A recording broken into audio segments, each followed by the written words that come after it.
Do do do, theme song. Do do do, I'm broke so this is my theme song. Do do do, just imagine this is an awesome theme song. Do do, theme song. Left of the box.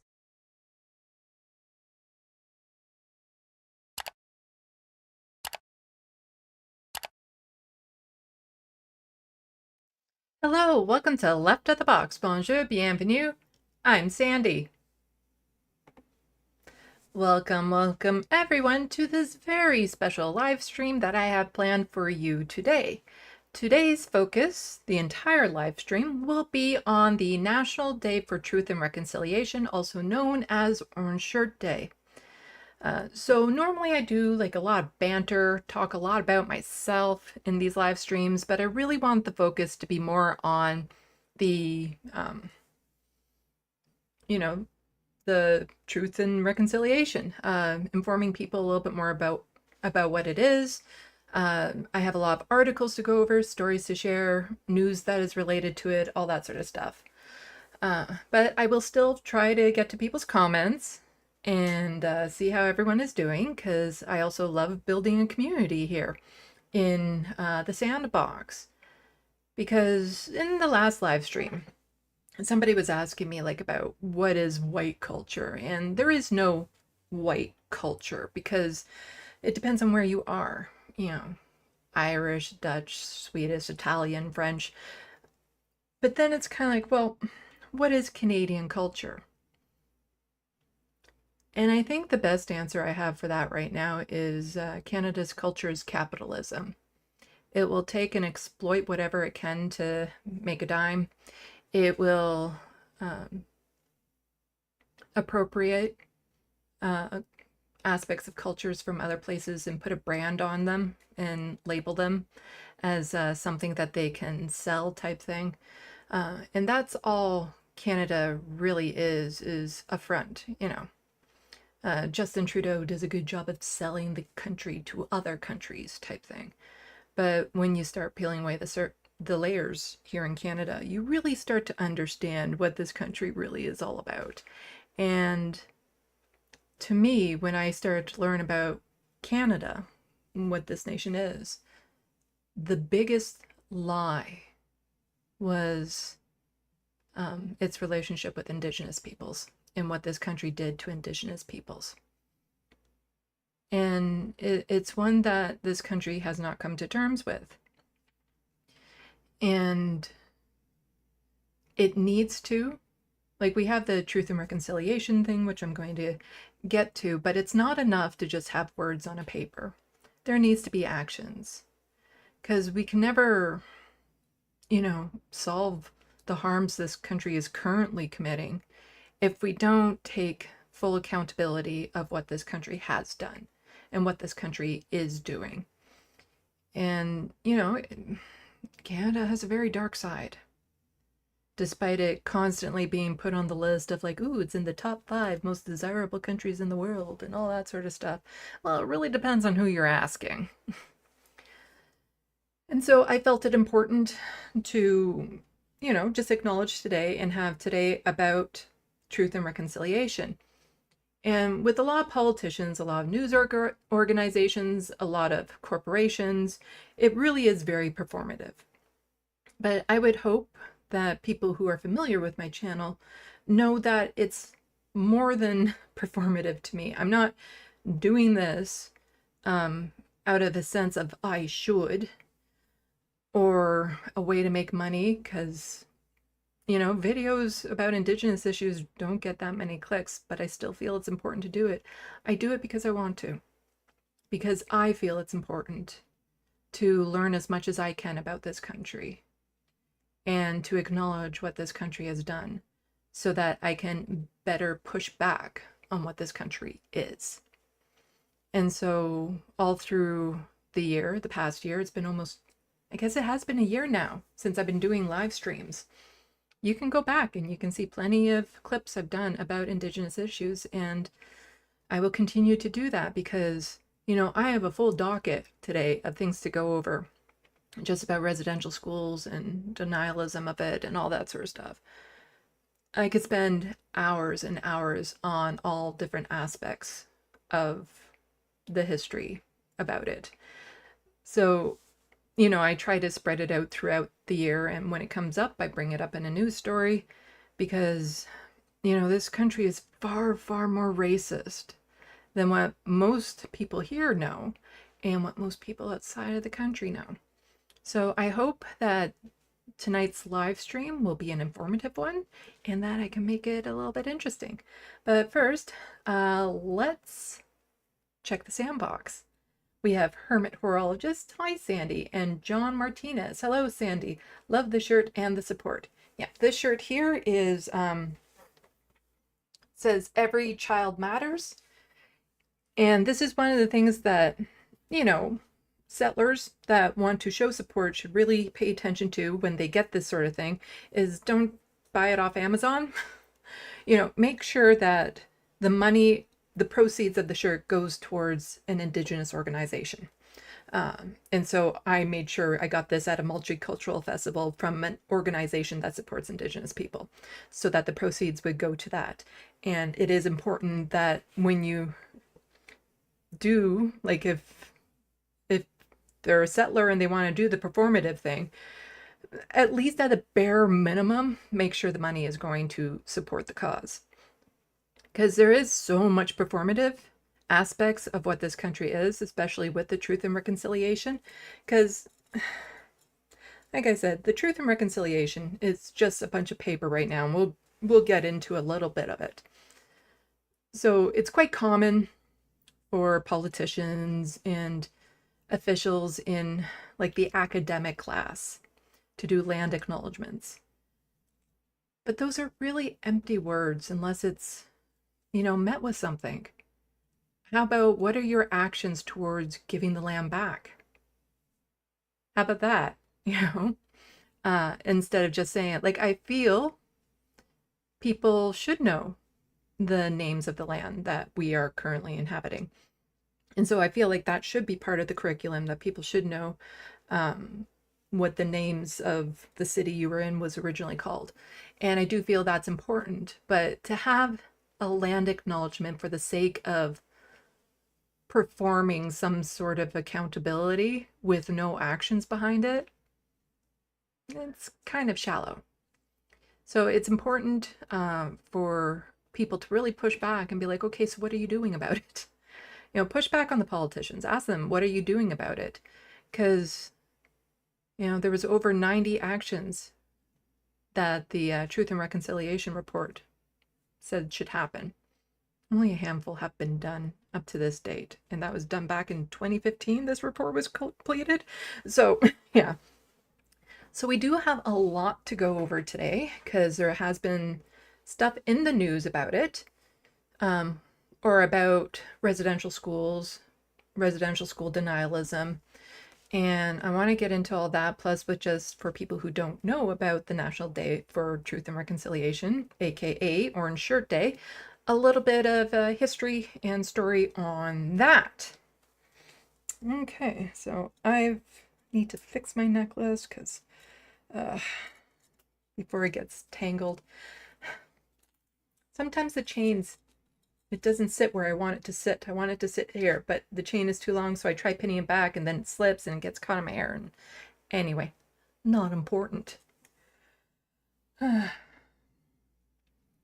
So, John Martinez says, yeah, it was the whole kill the Indian, save the man, and it occurred throughout the entire continent. It's settler colonialism 101. I inhabit Bannock Shoshan land, which is Idaho today. I'm of Yaqui descent, and this is where I'm going to start doing this. I am dyslexic. I have a hard time with pronunciations of names and places I'm not familiar with, partly because letters in the English language tend to mean nothing, so I have a hard time computing what they're supposed to sound like just based on how it's printed, which sounds really bad. Like it's difficult, and it's something I struggle with on every live stream. Um, but I am on the traditional lands of the Haudenosaunee, Anishinaabe, and New Trails people, part of the Haldeman Tract, which was established in, what was it, 1784. It was given to indigenous, well, given back to indigenous peoples for them helping us kick the Americans' butts. And it was 10 kilometers on either side of the Grand River, which is a huge swath of the land. Let's, I'll show you the picture. So all of this land here, which was like 900,000 hectares, I think, is the measurement that they go by. And right now, less than 5% is still controlled by the Six Nations. So that is the chunk of land that I am on. And I want to do a far more detailed analysis of this, stream of this. I do want to get more Indigenous folks to come onto my live stream, or, well, at this point, any. And I do reach out to Indigenous folks that I know to come on and talk about, you know, the issues or get their perspective on things. But, you know, it's hard for me living with poverty and not being good at networking, because the people that I know and I've reached out to, for a lot of people out there, it might be hard to realize not too many people want to be on this side of the camera. And so a lot of them don't want to be on camera. There's also, you know, just talking about their trauma. It's a bit, you know, it's a lot of work. And I don't have the money to compensate people for that work. And I wish I did, but that's part of the problem living with poverty and trying to do these sorts of things is, you know, I know I should, and it's important to, but I simply don't have the money to do that. So the people who would be more willing to come onto my live stream, I can't compensate them in any way. And for Indigenous folks who don't know who I am, why would they trust me? They might get other people reaching out to them all the time, and, you know, they don't know the person's intentions. They don't know what kind of show I do. They don't know what kind of person I am, which is completely understandable. And even now, you know, I still slip up in some of the things that I say, but I'm constantly trying to learn and be better and be more aware of what I'm saying, how what I say affects other people. And, you know, so I understand, but I will continue reaching out to Indigenous folks to see about getting them onto my stream to talk about issues specifically that affect them. Okay, so I'm going to check the sandbox quickly again, and then we'll get into some more about what Orange Shirt Day is.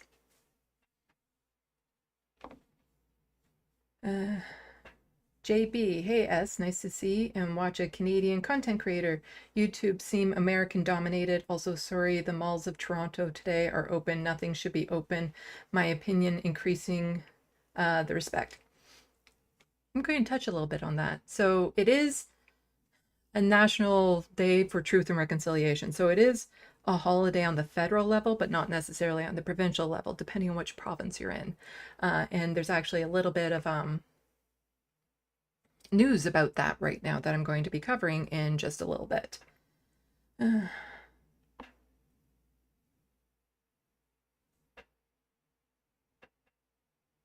Bad Lefty. Sandy says that, but they are a big Sam Cedar fan, so who knows? I don't even know what that means. And John Martinez, thanks for being an ally, Sandy. Thank you for coming out and watching and supporting the channel so that I can help get these messages out there, these very important messages out there. John Martinez, knowledge should be free. It always was with my people. Knowledge is more valuable than money to me. And I wish there was a universal basic income so I didn't have to worry and I could just get the information out there, but, you know, part of the reason why I do this channel is I'm hoping that someday it will make money for me so that I can broaden it, bring people on. But, the way history is taught in this country, we shouldn't have to rely on some independent YouTuber to be talking about this to make Canadians aware of it. It should be taught in our schools properly, and it's not. And again, that was, for me, waking up to realize what this country is. It was the biggest lie about this country is what Canada did to Indigenous peoples. And, because especially the values that this country tried to instill in me when I was a child, the pride and all that sort of stuff, is so polar opposite of what this country actually is. Canada is the peacekeepers, we're polite, we're friendly, we're inclusive, all these wonderful, great things that I was proud to be a part of, only to find out that just under the surface was a horrendous, abusive, genocidal country. Like the polar opposite. And, for somebody like me, as I say now, I'm not proud to be Canadian because I'm not proud to be part of any nation state in particular. But I am grateful I was born in this country because of the privileges I have received from living in this country. I'm more grateful that after I was born in Alberta, my mom moved me here to Ontario.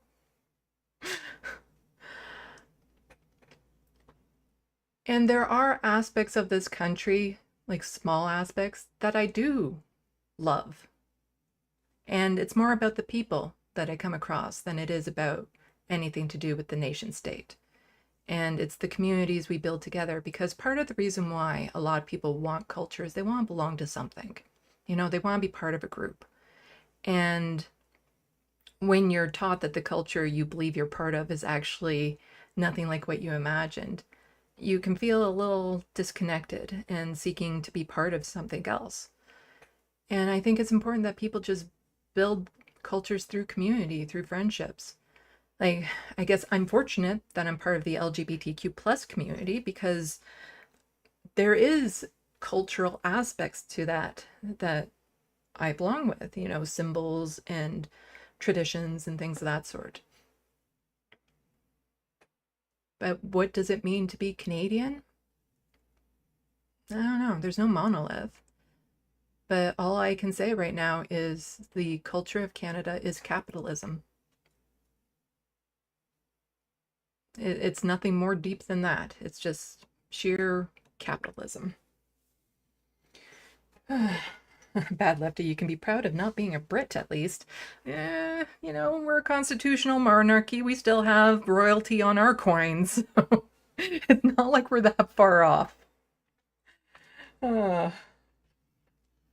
Okay, so got a short video, and then I got a couple videos, and hopefully I laid this out in the right order. Like, I tried to put all the tabs in the right order, and I have the order in my head before I start the stream, but then I might get a little discombobulated as I start talking about different things. And then I try to remember how I originally connected them. But anyway, why don't we actually just get into it?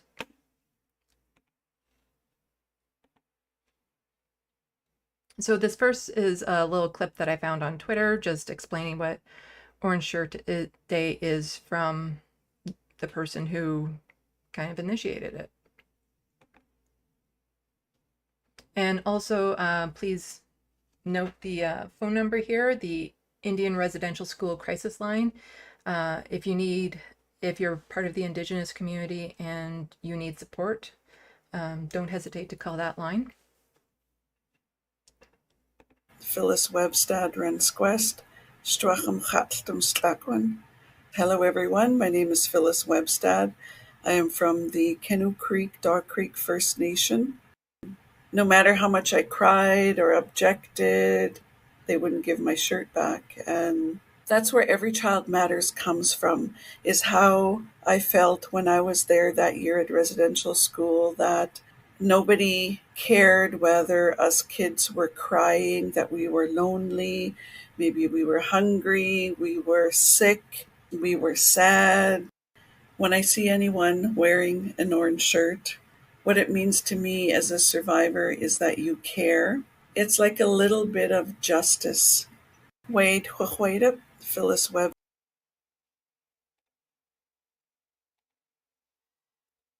Most of the way that I learned about residential schools here was on my own initiative. And there was actually a course that I took at a local college, like 1 day a week for 8 weeks or something like that.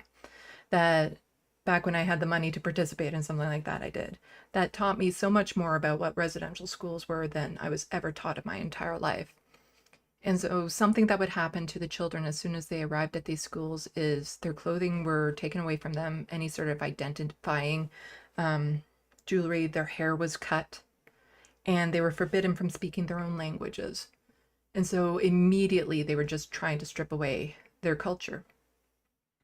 And when the parents of the child were able to visit, and quite often it was very difficult because in order to leave the reservation, they would need to get a pass from the Indian agent that was on the reservation to begin with. So that was a challenge in itself.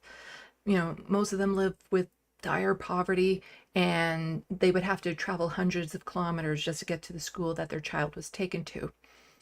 And once they were there, the child couldn't actually speak to the parents in their language.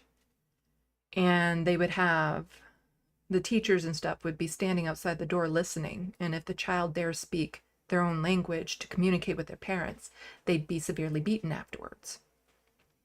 And that is, you know, it's horrific to think. And this isn't long ago. Like, people keep on thinking like, oh, we should move on, and this, well, not people in general, just racist assholes think that. But there are people alive today that had these experiences. The last residential school was closed in 1997. Yeah.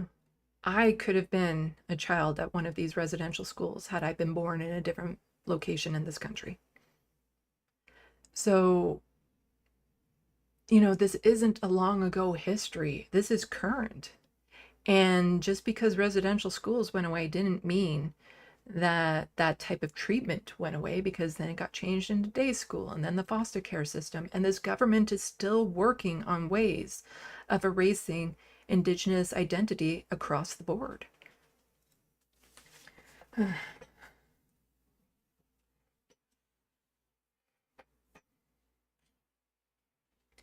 John Martinez says, among most Indigenous peoples, LGBTQIA people are considered sacred. Some nations refer to them as two spirits.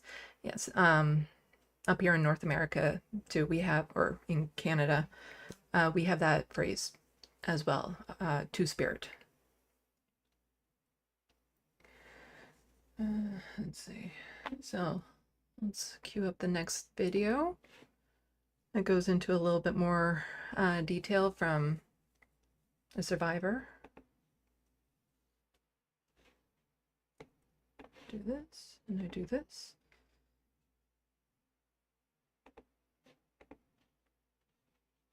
Whatsoever. To this day, I have no recollection whatsoever of that day. Not leaving, not the train ride. Remember getting there, train station, seeing the yellow buses, not, you know, knowing, I suppose, that that's where we're going to go.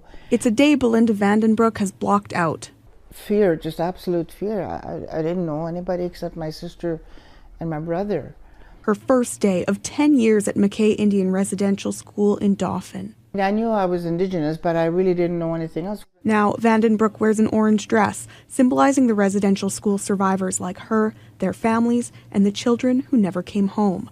An orange dress for Orange Shirt Day, named for the shirt that was taken from residential school survivor Phyllis Webstead on her first day of school in BC in 1973. Years, these are our 7 sacred teachings. Vandenbroek's healing journey began in adulthood after a smudge ceremony in Edmonton. And the minute that he lit that and I smelled that smoke, I still get goosebumps, because it was like somebody just hit me and just woke me up, and I knew. She now works to educate others on the history of residential schools, and the message is spreading. In 2021, the federal government first recognized National Day for Truth and Reconciliation. And in Manitoba, it's the first year it will be recognized as a statutory holiday. It's also been a year of heartbreak and action. In August, a serial killer was sentenced to life in prison for killing 4 Indigenous women. 2 of the victims' remains are believed to be at a Winnipeg landfill, with a search set to begin in the coming months. The past year also saw numerous First Nations in Manitoba file lawsuits against all 3 levels of government over water pollution and access. We're told between 15 and maybe 20,000 people will take part in the healing walk. Wayne Mason Jr. is the Director of Operations at Wasay Healing Center, who organizes the annual Orange Shirt Day Walk and Powwow. After a difficult year for the organization, he was forced to cancel this year's events due to funding cuts. But then the community stepped up. And within minutes, we started getting comments on Facebook and phone calls and emails. Seeing the healing that comes from gathering and sharing stories keeps him going. But I have to think about my grandfather and a lot of survivors that aren't here today. And that's what drives me. That's what drives me. Come and stand shoulder to shoulder with survivors and their families. And if you have any questions, ask. Survivors like Vandenbroek, helping others find their truth together. It's really important, seriously important to know your history, find out, get curious, and know, and I'll be there to teach it if you want. Iris Dick, Global News.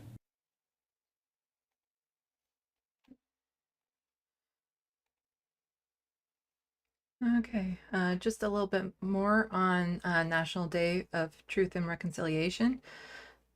So the National Day for Truth and Reconciliation, originally and still colloquially known as Orange Shirt Day, is a Canadian day of memorial to recognize the atrocities and multi-generational effects of the Canadian Indian residential school system. As of March 2023, NDTR is a statutory holiday for federal government employees and private sector employees to whom the Canada Labour Code applies, provincial government employees, Nova Scotia and New Brunswick, all workers in British Columbia, Manitoba, and the Northwest Territories, Nunavut, Prince Edward Island, and the Yukon.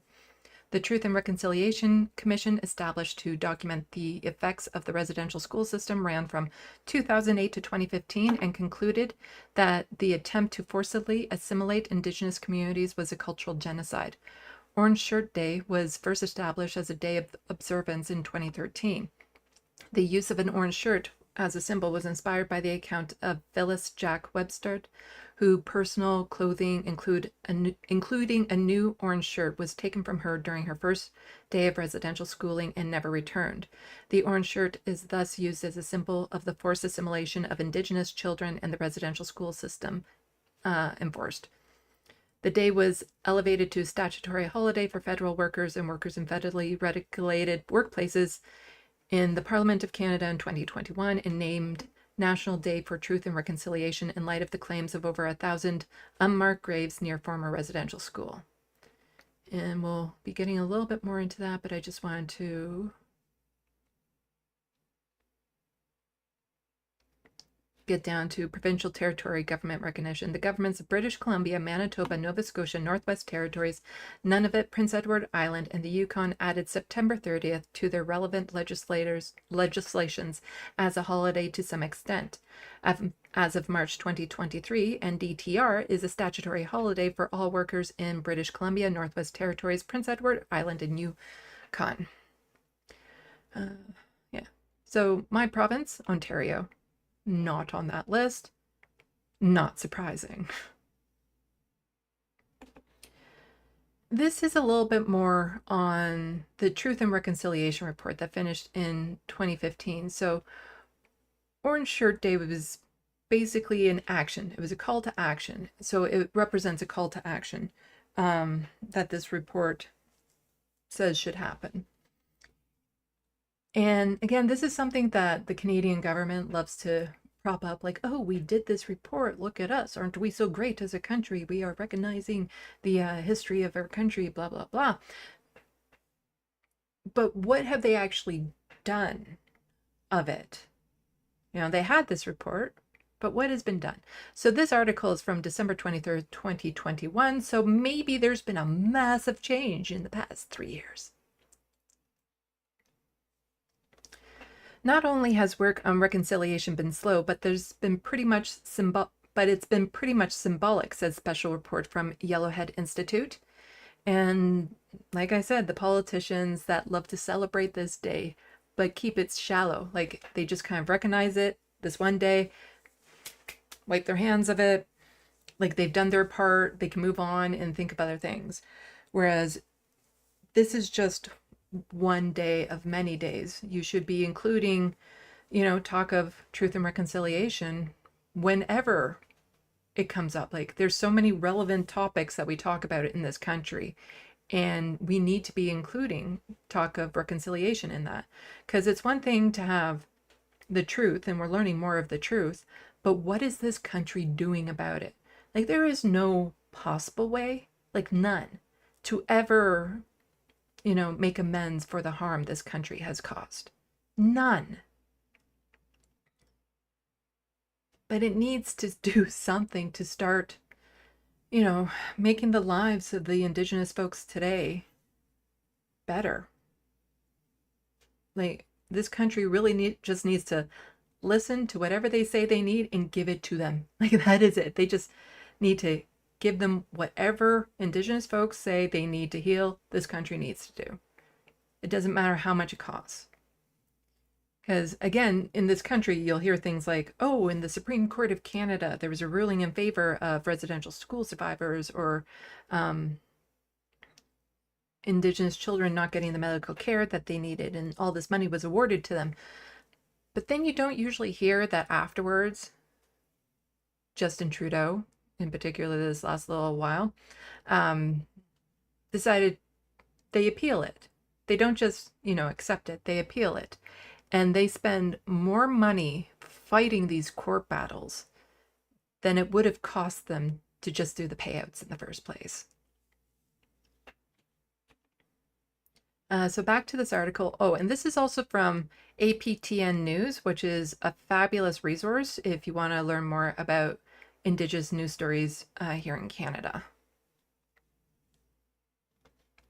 The most movement taking place is typically on actions that are symbolic rather than address structural issues, says Ian Mosby, a professor of history who co-authored the analysis with Eva Jewell, a sociology professor. We found this year that 3 calls to action were completed. That's it. Like a national day for truth and reconciliation, changing citizenship oaths, or announcing a language commissioner. There were 94 calls to action delivered in the Truth and Reconciliation Commission's final report in 2015, aimed at helping the country and its institutions address the ongoing trauma of residential schools and advance reconciliation. Each year, the Yellowhead Institute, an Indigenous-led think tank at Ryerson University in Toronto, keeps track of the results. That's underwhelming.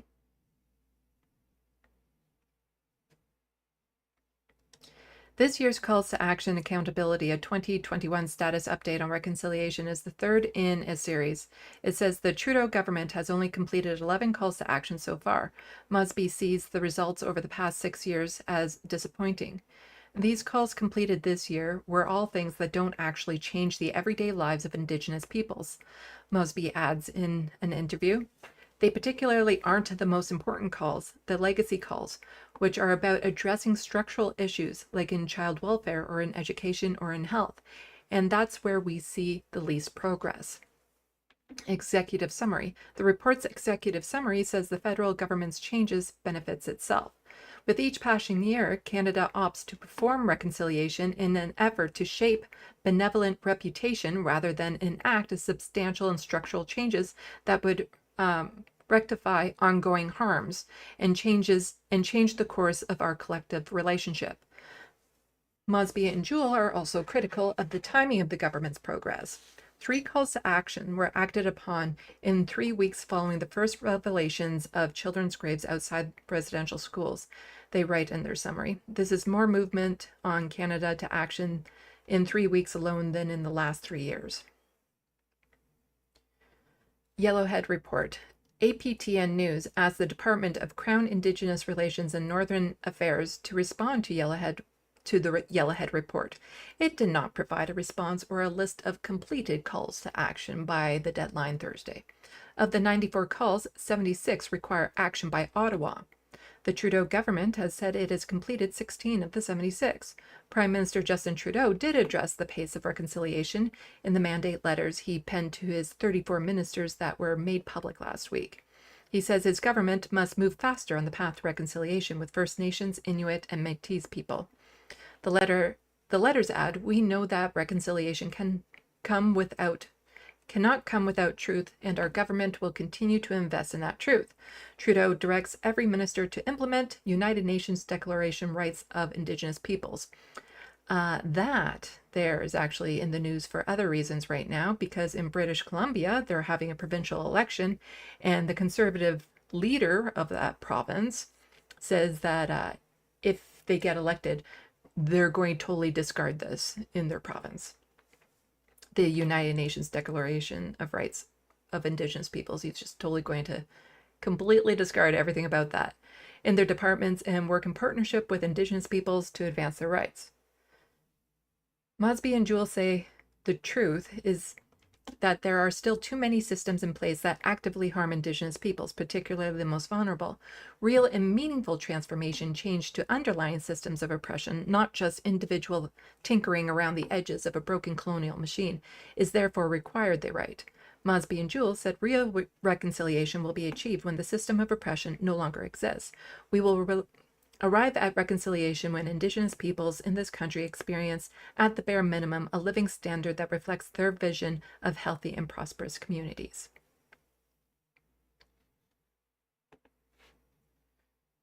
Let's see.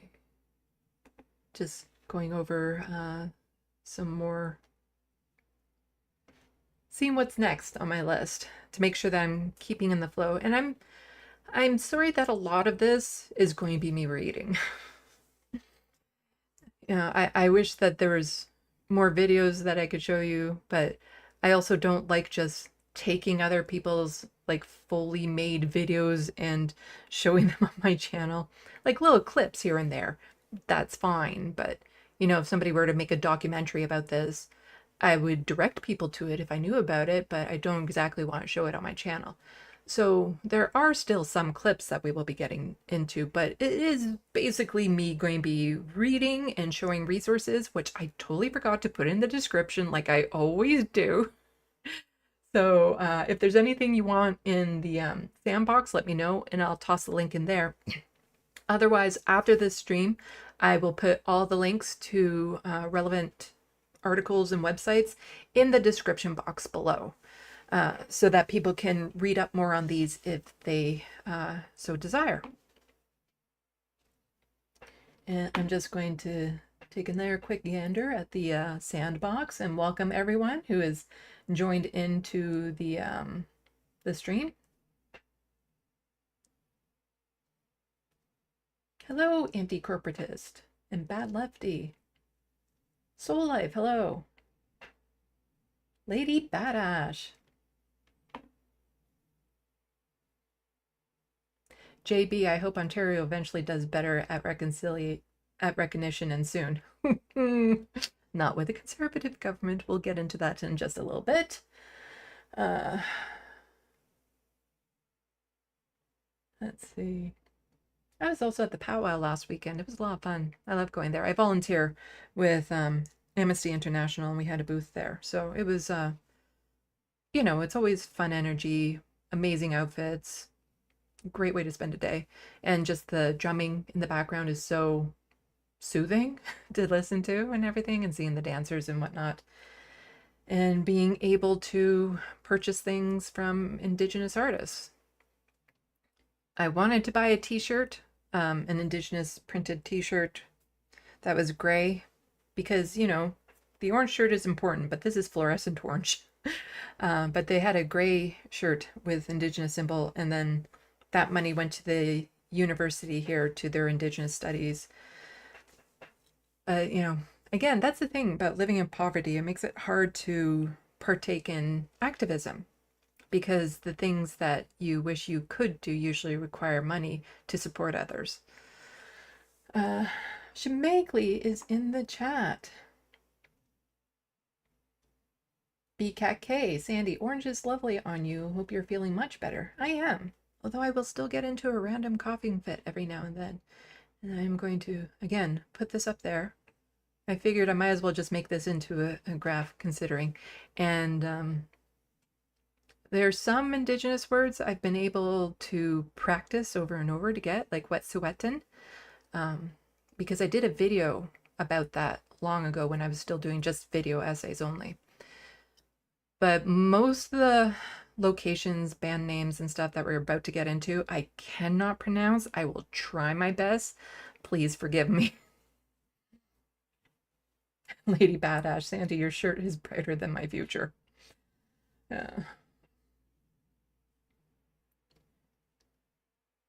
Oh, John Martinez says, I enjoy reading passionately, so please read away. Well, I hope I make it interesting. I do have trouble sight reading, partly because of what's up here. I'm dyslexic, so sight reading can be very difficult for me because I reverse things as I'm going along the way that I see them. So it used to be like a paralyzing panic when I was in high school, when you'd have to go around and sight read a part from a textbook or something, because when I messed it up, then people would just think I'm stupid and I can't read, whereas I can actually read just fine. But when it comes to pronunciation of names and places I'm not familiar with, especially depending on the culture and stuff, like the letters I'm seeing mean nothing. Like anyone who speaks French knows that quite well, because half the letters in written French aren't pronounced. So it's really challenging for me. And the way that we pronounce words sometimes isn't proper. It's been a challenge for me ever since I was in elementary school. My spelling is horrendous, and quite often I would get teased a lot because I can't spell, so people would just assume I'm stupid. And I am probably one of the worst spellers. Well, I'm not the worst speller, but my spelling is pretty atrocious. But my vocabulary was above average. So anyway, let's get back into it. So we do have a resource here to look over.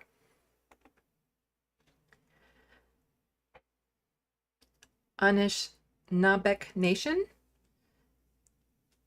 So this has an overview of the schools, what was an Indian residential school, where the schools created, how were the schools created, how many children, and I want to highlight here, how many schools were there? There are 139 Indian residential schools identified within the Indian Residential School IRS Settlement Agreement. This figure represents the Indian residential schools that were funded and operated in whole by the federal government or in part by the federal government and a religious order. It is to be noted that there were a number of other schools that were funded by provincial government and or religious orders. These schools are not included in the IRS Settlement Agreement. So, like, the thing is that we know of the Indian residential schools, but that doesn't mean they were the only institute children were taken to and abused and their culture stripped away. So I will remember to put this resource into the description box below, because, like I said, I could spend hours and hours and hours just reviewing information, going over information.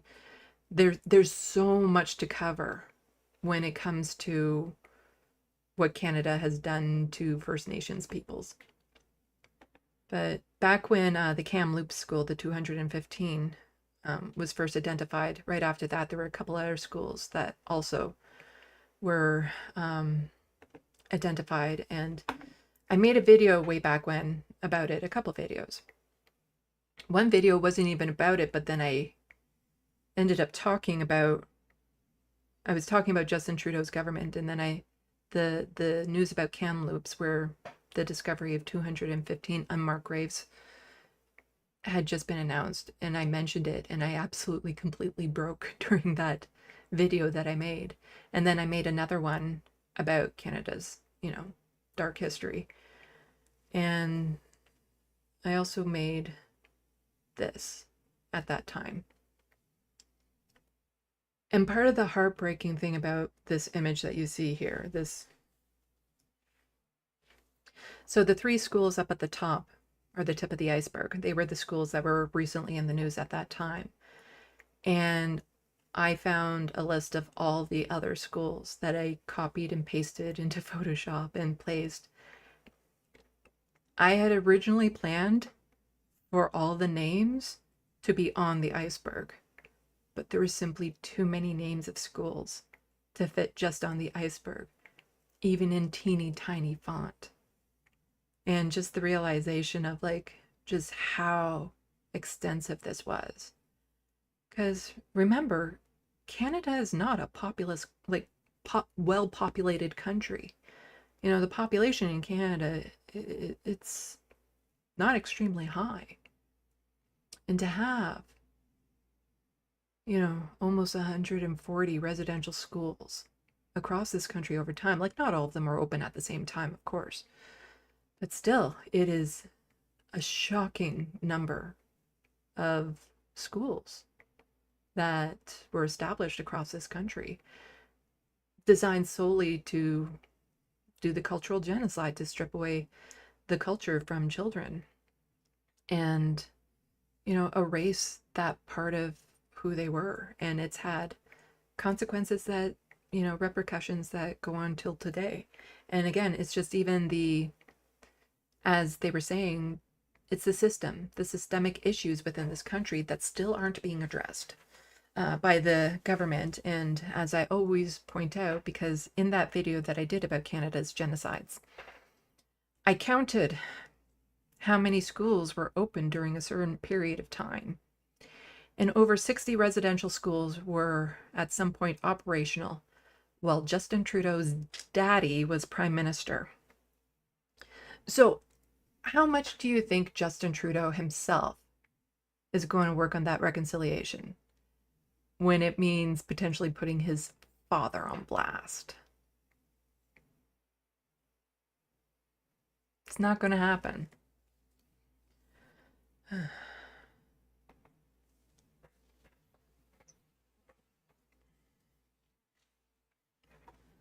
So, yeah, I'll remember to put this in the description box because yeah, it is estimated that over 150,000 First Nation, Inuit, and Métis children between the ages of 4 and 16-year-olds attended Indian residential schools in Canada. What happened at the school? For the most part, children do not recall positive experiences while attending Indian residential school. They were forced to abandon their language, cultural beliefs, and way of life, and mandated to adopt the European languages of English or French, foreign religions, denominations, and new habits. The following is a list of some of the forced changes and traumatic experience lived by former students that have been documented. Forbidden to speak their Indigenous languages, required to speak English or French, required to adopt religious denomination of the school, forced to style of prayer consistent with school denomination, forced haircut or shaved head, use of toxic chemical to clean children's hair and skin. There were a lot of experimentations done on children at these schools, which this list will probably have, but just the government literally said, what is the bare minimum needed to keep a child alive at these schools? And when that number was calculated and given to them, they're like, okay, now lower that by about, you know, a certain amount. They wanted the children to suffer and potentially die. Like they were purposely not giving them enough to make sure that the children had what they needed.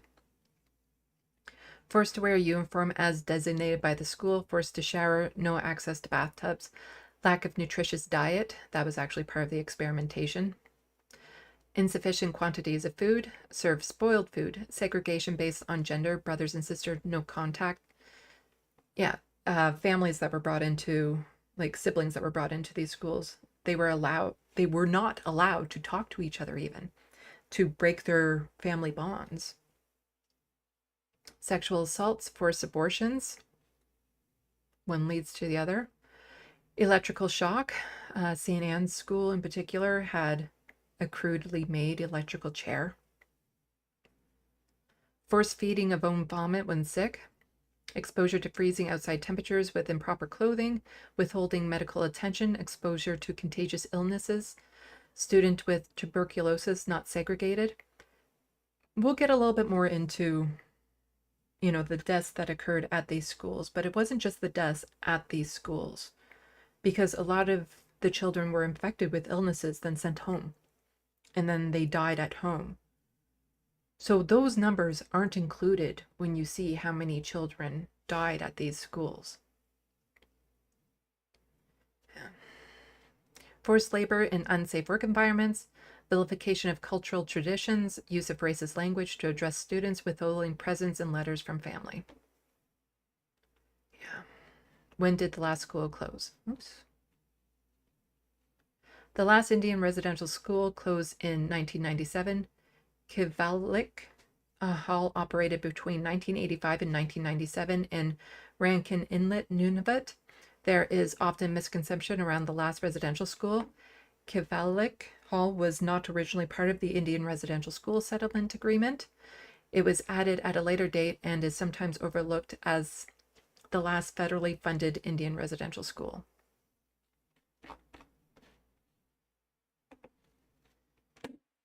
So another article here from APTN News. Again, if you're on Twitter, YouTube, they're an amazing resource for news about Indigenous peoples. So residential schools had complete control over Indigenous children's lives report. These are important truths that Canada and the churches must accept, says Kimberly Murray. I wanted to listen to this.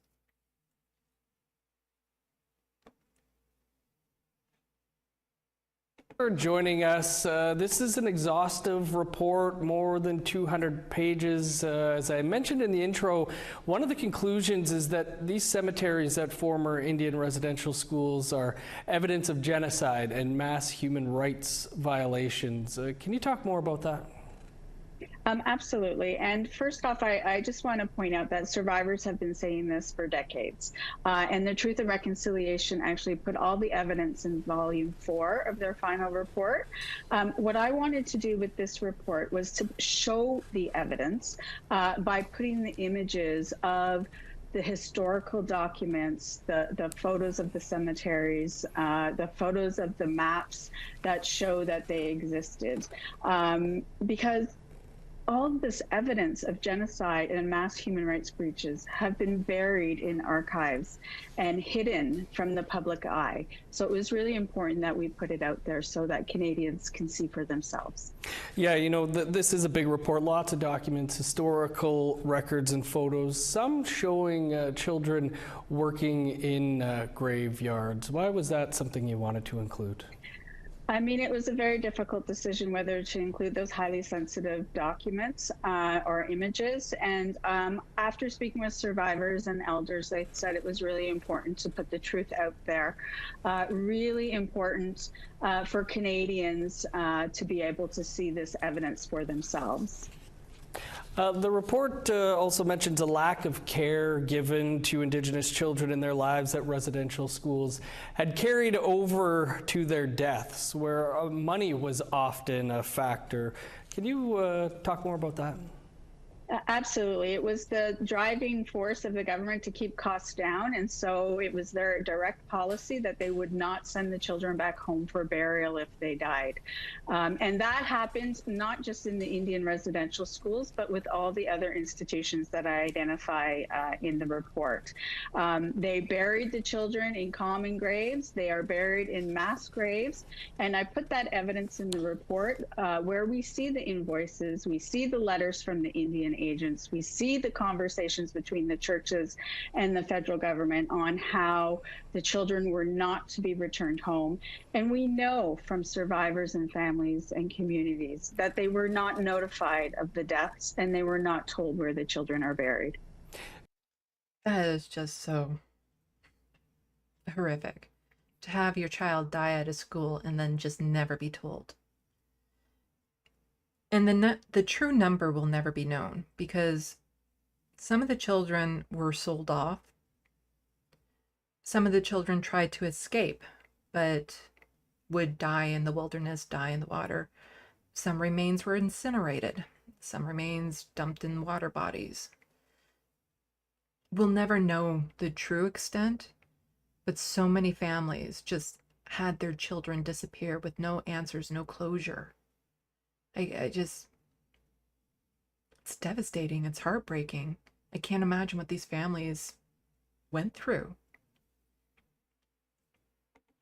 Yeah, you mentioned that the actions and failures to act by the government and the church created this crisis of disappeared children and unmarked graves that survivors and families and communities are still facing today. You also mentioned that there's about 150 of these searches currently underway, and that this will be going on for years, and not just residential school sites, right? There's other institutions. Yes, absolutely. Other institutions, the Indian hospitals, the TB sanatorium, reformatories, homes for unwed mothers. These are all institutions that the records show children were transferred from the Indian residential schools to these other institutions where they died. Unfortunately, right now, Canada and the provinces are not funding or providing support to communities to search these other institutional grounds. And so I'm calling on the federal government to expand the scope of the funding so communities can actually trace and find the children and have them brought home if they wish. I mean, I can bring you to the attention of one of the children, Percy, that I identify in Chapter 3. He's buried in southern Ontario, and his family is fighting with both the federal and provincial government to have him exhumed to bring him back home. And neither of the governments have stepped up to support the family in that request. Kimberly, just again, a lot of work. Another place where families are trying to fight to get remains returned, universities. A lot of universities have the remains of Indigenous peoples that were put on display, studied, and all that sort of stuff that are locked away in their vaults. And families are having to fight just to get those remains returned, or different bands are fighting to get, people who used to be part of that band returned to that band. It is just, to me, this just would be common sense that this is some of the bare minimum that you can do to return the bodies. Like, that is one of the absolute most bare minimum things this country can do. And still this country is fighting it. Work here that you've done, it's quite the read. Hope people read it. I appreciate the work you're doing, and thank you for the time today. Thank you. A new report shows the residential school system used Indigenous children as grave diggers, guinea pigs in experimental community, and even brides and grooms. Sites of Truth, Sites of Conscience is a 256-page deep dive into the assimilationist policies of the system by Kimberly Murray, the special interlocutor for missing children and unmarked burials. Murray says she detailed how an estimated 150,000 First Nation, Inuit, and Métis children were exploited and abused as a way to help counter denialism about the intent and impact of residential schools, and to show how callous the attitude towards their lives and deaths. Exposing those records, as painful as it is to read them, is integral to upholding the right of survivors, Indigenous families, and communities to know the truth about what happened to missing and disappeared children, the report says. It's also a powerful antidote to denialism and will help Canadians to understand why truth, accountability, justice, and reparations are essential to reconciliation. Murray has called on Parliament to enact a law against the denial of historical facts and trauma associated with the government institutions that operated between 1831 and 1996. The report is difficult to read and seems to pick up from where the final report of the Truth and Reconciliation Commission of Canada left off in 2015. Murray, whose term ends in 2024, is still expected to produce a final report with recommendations on how to best deal with the unmarked graves and documented children communities are discovering while searching former schools. Through both their actions and failures to act, the government and the church entities created the crisis of missing and disappeared children and unmarked burials that survivors, Indigenous families, and communities are facing today, the report says. These are important truths that Canada and the churches must accept. But to understand the graves, the report shows one has to first understand the sweeping powers government, school, and church officials has over children who are forcibly separated from their families and communities. Murray says children literally became the property of residential school system. They were used as workers on farms, paired up in arranged marriages, and even sent to live in an experimental community in Saskatchewan. The File Hills Colony experiment was intended to further assimilate First Nations people, the report says.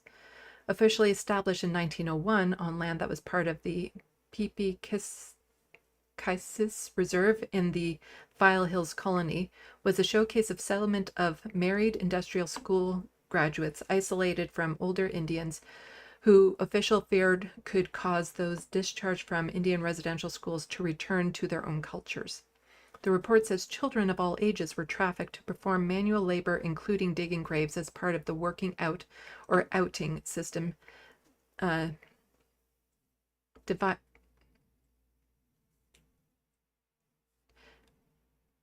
know this word.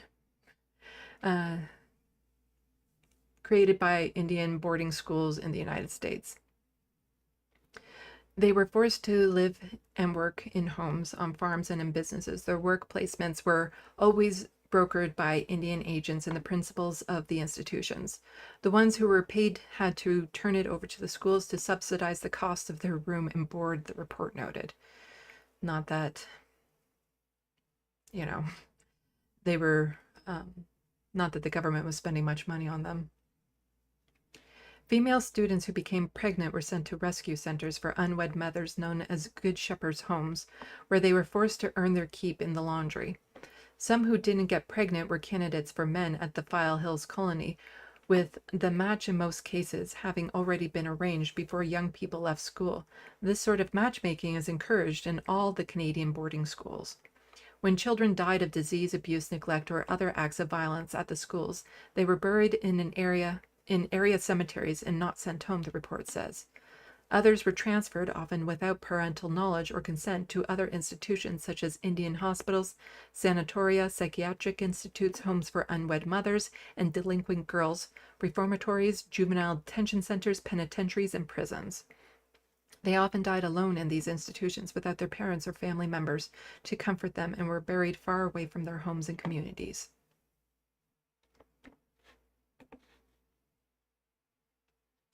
And this talks a little bit about the generational trauma that this causes.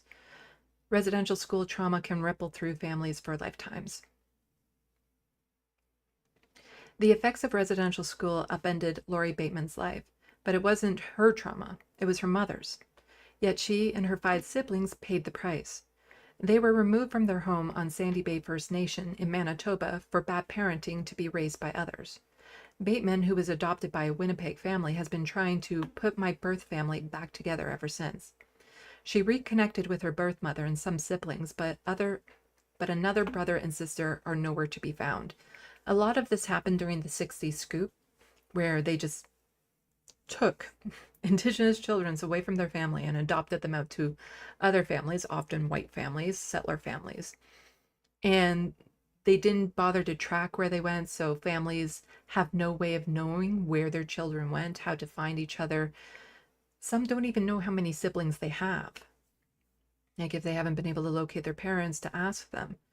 It really is just horrific. And again, the foster system of today, more than half the children in foster care are Indigenous, yet Indigenous children only make up about 7% of the population of children in this country. It doesn't go away, it just changes what it looks like in this country when it comes to the genocides and the settler colonial systems. She reconnected with her birth mother and some siblings, but another brother and sister are nowhere to be found. And she's seeing the ongoing effects of residential school trauma in the next generation of her family, her children. I thought I was breaking the cycle with my own kids, never having them in care of the child welfare system. I thought I was breaking it. Unfortunately, my daughter went through trauma. Now she's brought that cycle back, and now she has children in foster care, Bateman says. Experts say generational, historical, and multi-generational trauma has been tied to major events like residential schools, wars, slavery, the Holocaust, and natural disasters like flooding, earthquakes, even a pandemic.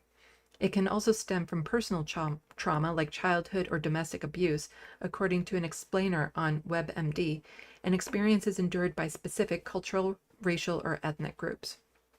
The trauma is passed from one survivor to their descendants, says WebMD, through symptoms that included shame, depression, severe reactions to stress, difficulty managing aggressive feelings. It's a phenomenon a lawyer in Saskatchewan feels deserves legal recognition and financial compensation.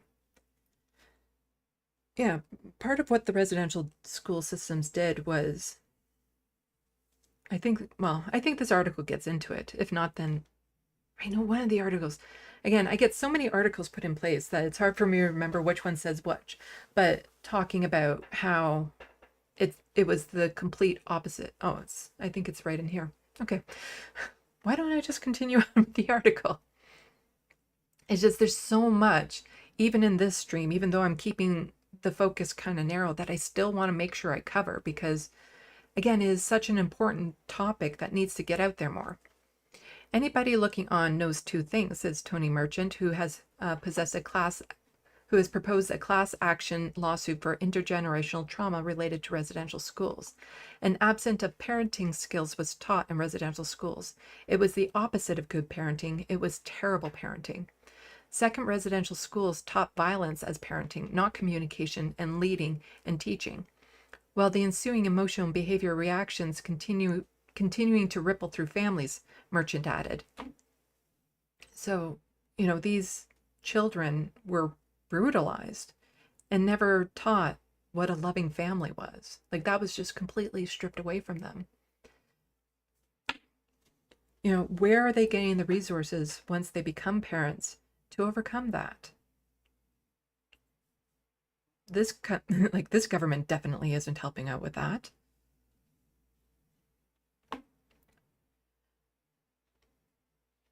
What we seek is compensation for the communities because of the impact of people who were trained as children almost to be antisocial, and for the younger generations because of that harm that was done.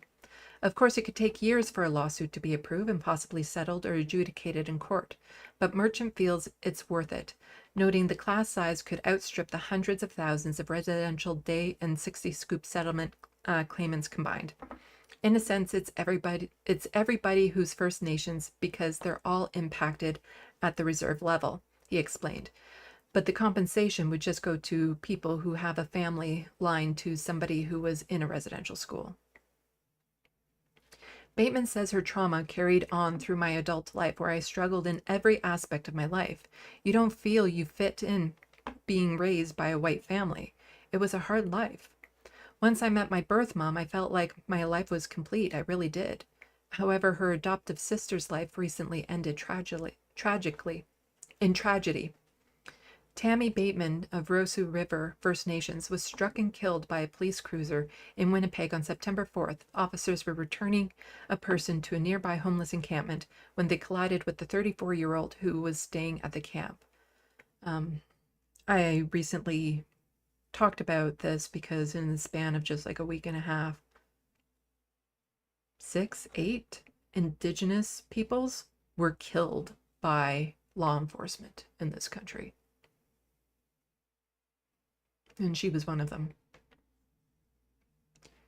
She was another intergenerational trauma victim, Laurie says of Tammy, who was removed from her family and adopted by the Batemans.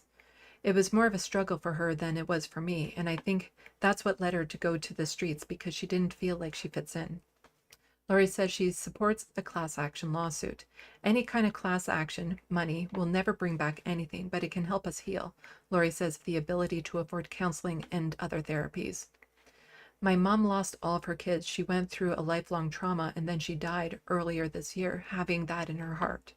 The whole thing really angers me, Laurie added. It pisses me off and it's not fair.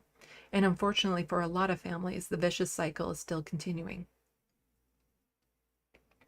Josh Nepanek, a First Nation advocate for youth in Winnipeg, says the years he spent as a ward of the province living in group homes was part of his family's harsh residential school legacy. I was adopted as a minor by my grandmother, who was a residential school survivor. I am now trying to help youth who face similar situations like myself. Nepanek, who liked to see Merchant expand the lawsuit to seek redress for the impact colonial systems like children welfare, justice, healthcare, and residential schools have had on his people. I'm pushing for a class action that would capture the scope of the colonization impacts that have affected all survivors, Nepanek says. The legacy of these colonial systems are long-standing, and the survivors have been affected intergenerationally, and it's continuing. We see it on the streets with our unhoused relatives. The 24-year-old father of a young daughter wants to break the cycle of pain and the cycle of hurt that's in First Nations homes, workplaces, and communities. In its simplest form, it's all within us, the concept of intergenerational trauma, he says. There needs to be supportive systems and just overall redress from the Canadian Institute administration that have put us through these colonial structures and have traumatized us. And I've been to talks from Indigenous peoples. I took a course called the course that I took, the part-time course at the college, was called The Road to Reconciliation Must First Be in Truth. And the instructor of that class was talking about how, she could look onto her younger relatives, the children, and see them in their traditional dress and happy, and how it just filled her heart to see that, because for quite some time in this country, they weren't allowed to express their culture even on the reserves. Their dress, their songs, their dances. They weren't allowed to do those at all. And so to be able to see the youngest generations be able to know that from the start really just, you can get emotional thinking about it.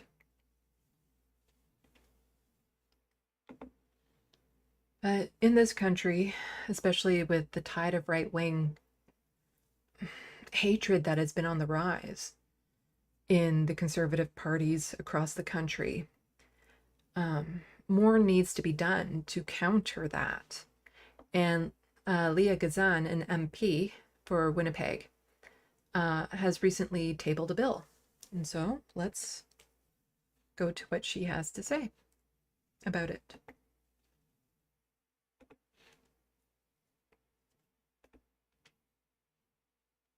Ms. Gazan, seconded by Ms. Zidlout, moves for leave to introduce a bill entitled An Act to Amend the Criminal Code, Promotion of Hatred Against Indigenous Peoples.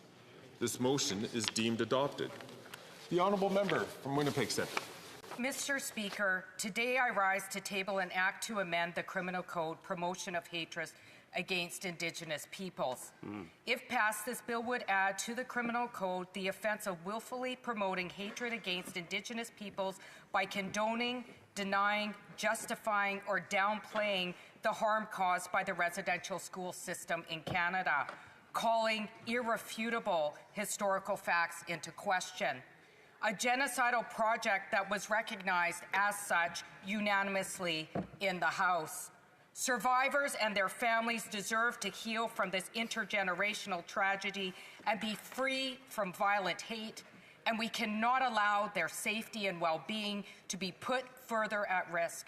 All parliamentarians must stand firm against all forms of damaging hate speech, including the denial of the tragedy of the residential schools in Canada. And at a time of increasing residential school denialism, including from some parliamentarians, survivors, their families, and communities need protection and a platform to share our history. In honor of Orange Shirt Day, I extend this gift to you on behalf of me and all of my colleagues. May you find justice and healing in the protection of your stories. Thank you very much. Ms. Gazan, seconded by Ms. Idlout, moves that the bill be now read a first time and be printed. So the process has only started for this. It still has a long way to go before it would be kind of enshrined in our law. So just to be clear, we're not talking about making a new law. Here in Canada, we have hate speech laws. And so all this would do would include residential school denialism under a pre-existing part of our hate speech laws, because we're not allowed to promote genocide in this country. Participate in them is something the government seems to like to do, but you're not allowed to promote them. So there are aspects within Canada's speech laws that already include some elements, and this would just be included under that umbrella, under the hate speech laws that we already have. And yeah, this is Leah Gazan, MP for Winnipeg Centre, and she's an NDP MP. And this is a little bit more on that. NDP MP Leah Gazan introduces bill to criminalize residential school denialism. NDP MP Leah Gazan has introduced a bill that would criminalize residential school denialism, saying it would help stop the harm caused towards survivors, their families, and communities. If the bill is passed, people could be charged under the criminal code for promoting hatred against Indigenous peoples by condoning, justifying, or downplaying the historical and lasting impact of residential schools. Gazan says the purpose of the schools was to extinguish Indigenous cultures and languages, and if the government is serious about reconciliation, it needs to protect survivors and their families from hate. More than 150,000 children were forced to attend residential schools, with many survivors detailing the Truth and Reconciliation Commission the abuse they suffered at the hands of those meant to protect them.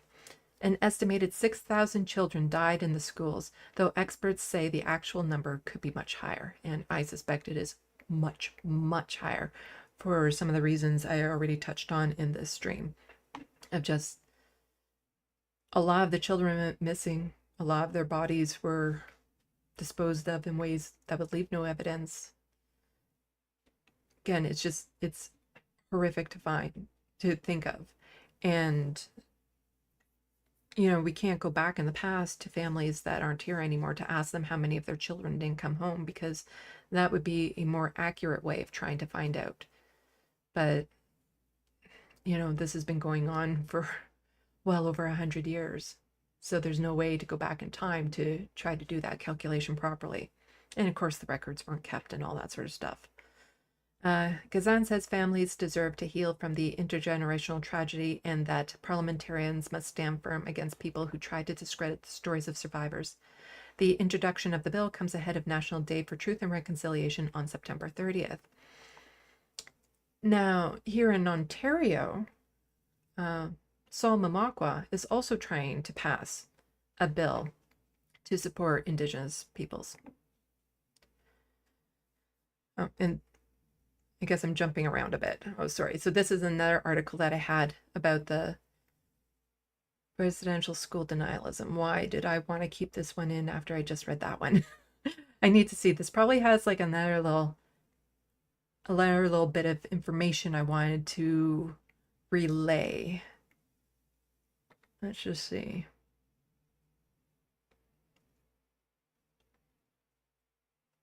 Sorry, as I quickly glance over this. Oh, it gets into talking about the other parties. Okay, that's why. Like I said, I have all these in order, and I kind of knew how it would flow, but as I'm doing it, I kind of have to remind myself the order that I wanted this to go in.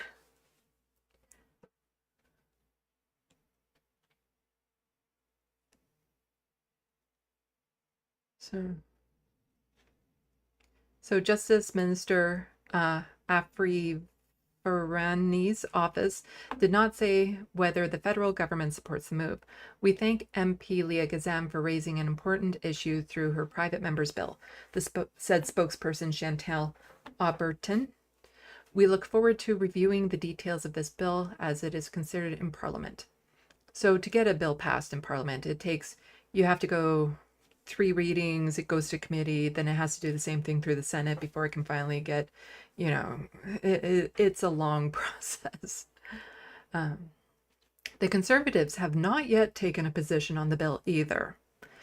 In a statement issued to CBC News, Conservative Crown Indigenous Relations critic Jamie Schmale called the residential school system a dark chapter in Canada's history. Common sense Conservatives will continue to work to end a paternalistic Ottawa knows best approach that led to these destructive policies in the first place, Schmale said. We are committed to supporting and empowering Indigenous peoples to take back control of their lives. We will closely examine the bill that has just been tabled and participate in debate should it come to the floor of the House. In 2008, former Conservative Prime Minister Stephen Harper delivered an official apology on behalf of the Canadian government that acknowledged the horrors of the institutions. You know, apologies from Canadians are a dime a dozen. It means nothing unless there's actions to actually back up the apology. And then that just goes, okay. Yeah. Okay, now we get into Saul Mamakwa here in Ontario. He is an MPP, and he is also trying to get a bill pushed through here. And this was the video we watched at the beginning.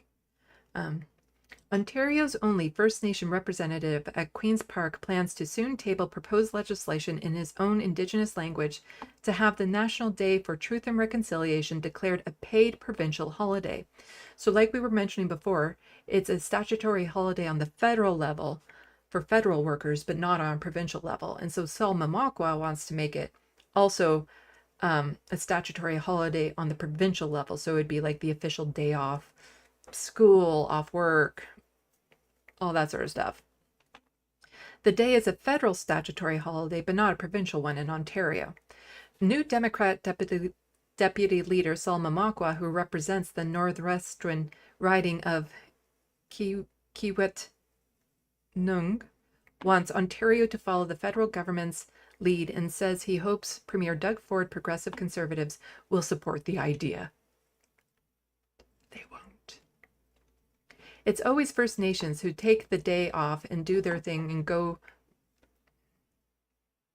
Yeah, it's always First Nations who take the day off and do their thing and go reconcile, but I think it's important for other Ontarians to have that day off to acknowledge, to reflect, to mourn, to learn the real history of residential school, Mamakwa said in an interview. I've talked about Saul Mamakwa previously when I was doing other video essays.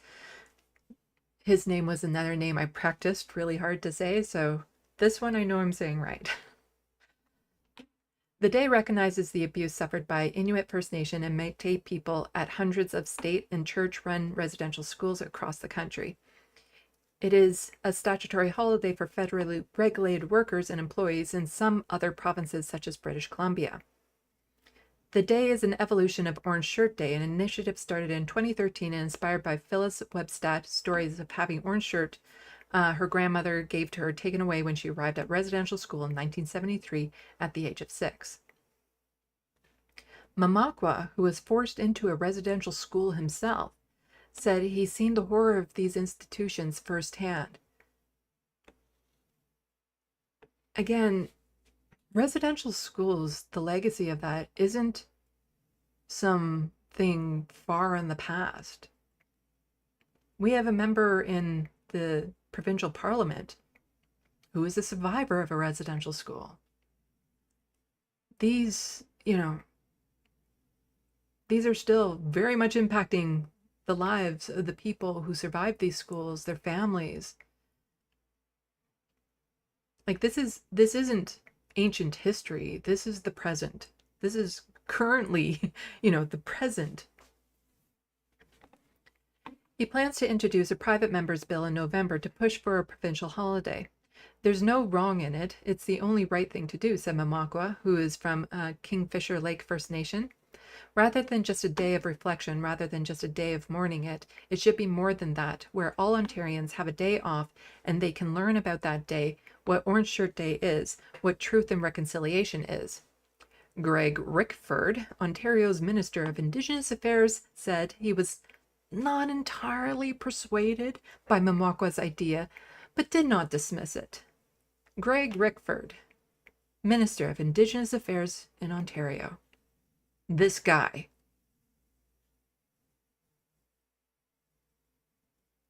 Like, I get you kind of have to pull from the caucus that's, you know, in power in Parliament and stuff, but yeah, this guy is the Minister of Indigenous Affairs and First Nations Economic Reconciliation. I'm sure he was just out of, like, here's the very ironic thing. He might be the most qualified out of the entire Conservative caucus to be minister in that. Yeah. But, you know, not shocking that he's not necessarily persuaded that, you know, it should be an actual holiday. Not shocking. Where was it? So Greg Rickford continues by saying, we have not reviewed the proposed legislation, so we don't want to presuppose anything, he said in a written statement. I am not entirely persuaded that designating the day a holiday will do it justice. You see, they're doing it. He's not sure that they should have a day off because, you know, it deserves more. It deserves more than just a day off. Like, it doesn't do it does justice, a day off for people to go and learn about this. More should be done. Actually, yes, more should be done. The minister said some First Nation leaders have said a statutory holiday is currently not the appropriate approach and would rather focus on education about the legacy of residential schools and efforts to bring home children who did not return. You can do both at the same time. Also, some First Nations leaders, that some is doing a lot of heavy lifting right there. Doug Ford has this habit of saying he's been on the phone with chiefs or members of any specific community, and they'll say this. There might be one. As, you know, Pierre Poilievre would like to say, which First Nations leader says that? How many? How many First Nation leaders have said that? Which one? What did they say? Are you relaying the information they said accurately, or are you misrepresenting it? Further consultation with First Nations communities, survivors, and leaders is crucial to ensure that any path forward align with priorities for meaningful recognition, Rickford said. Yeah, that's what the Conservative government here is looking for. Meaningful recognition. And we've gone over that. Mamakwa says he plans to first discuss the proposed bill in the legislature in Anishinaabemowin, known in English as OG Cree, which will mark only the second time the language is spoken inside the legislative chamber. The first was when Mamakwa made history in the spring by becoming the first person to speak in a language other than English and French in the legislature. Ontario's legislature has not previously allowed interpreting and transcribing a language other than English and French. Mamakwa has worked with then-government House Leader Paul Calandra to change the rules to include any Indigenous language spoken in Canada. A statutory holiday for Ontarians would be another form of reconciliation, Mamakwa said. When we talk about this legislator, when we talk about this government, that would be reconciliation, he said. That's the path. That's the route to reconciliation, and we've got to walk that path. I am skeptical of the Conservative government here in Ontario. But you know what? Maybe I'm being too rash. Maybe I'm being too judgmental about the Conservative government here in Ontario because, oh look, this article here is from September 29th, 2021. Oh, look at that. Would you look at that? Ontario announces school curriculum changes to mandate Indigenous learning in grades 1 to 3. Maybe the Conservative government is doing something. Let's read the article to find out. You might be hearing some sarcastic undertones to what I'm saying.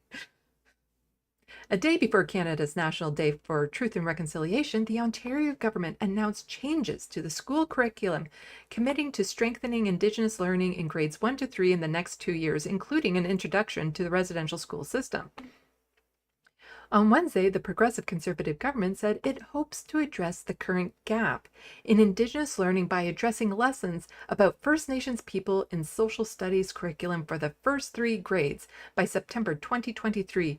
This includes the following: the role of family and resilience of First Nation, Métis, and Inuit communities and nations, First Nations, Métis, and Inuit historical and contemporary realities, Indigenous peoples' interrelationship and connection with the land, the residential school system, and the reclamation and revitalization of identity, language, culture, community, and connections. How old are kids in grades 1 through 3? I believe the education should start young, but is this really the best? Like, this seems a little... You know how the Conservatives and right wing are always about CRT in the school, oh no. But then when we point it out, it's not taught to kids at this age. Part of it is because it's a bit much for them to comprehend. Like, you have to do it kind of staggered. This seems a lot for kids in grades 1 through 3 to comprehend.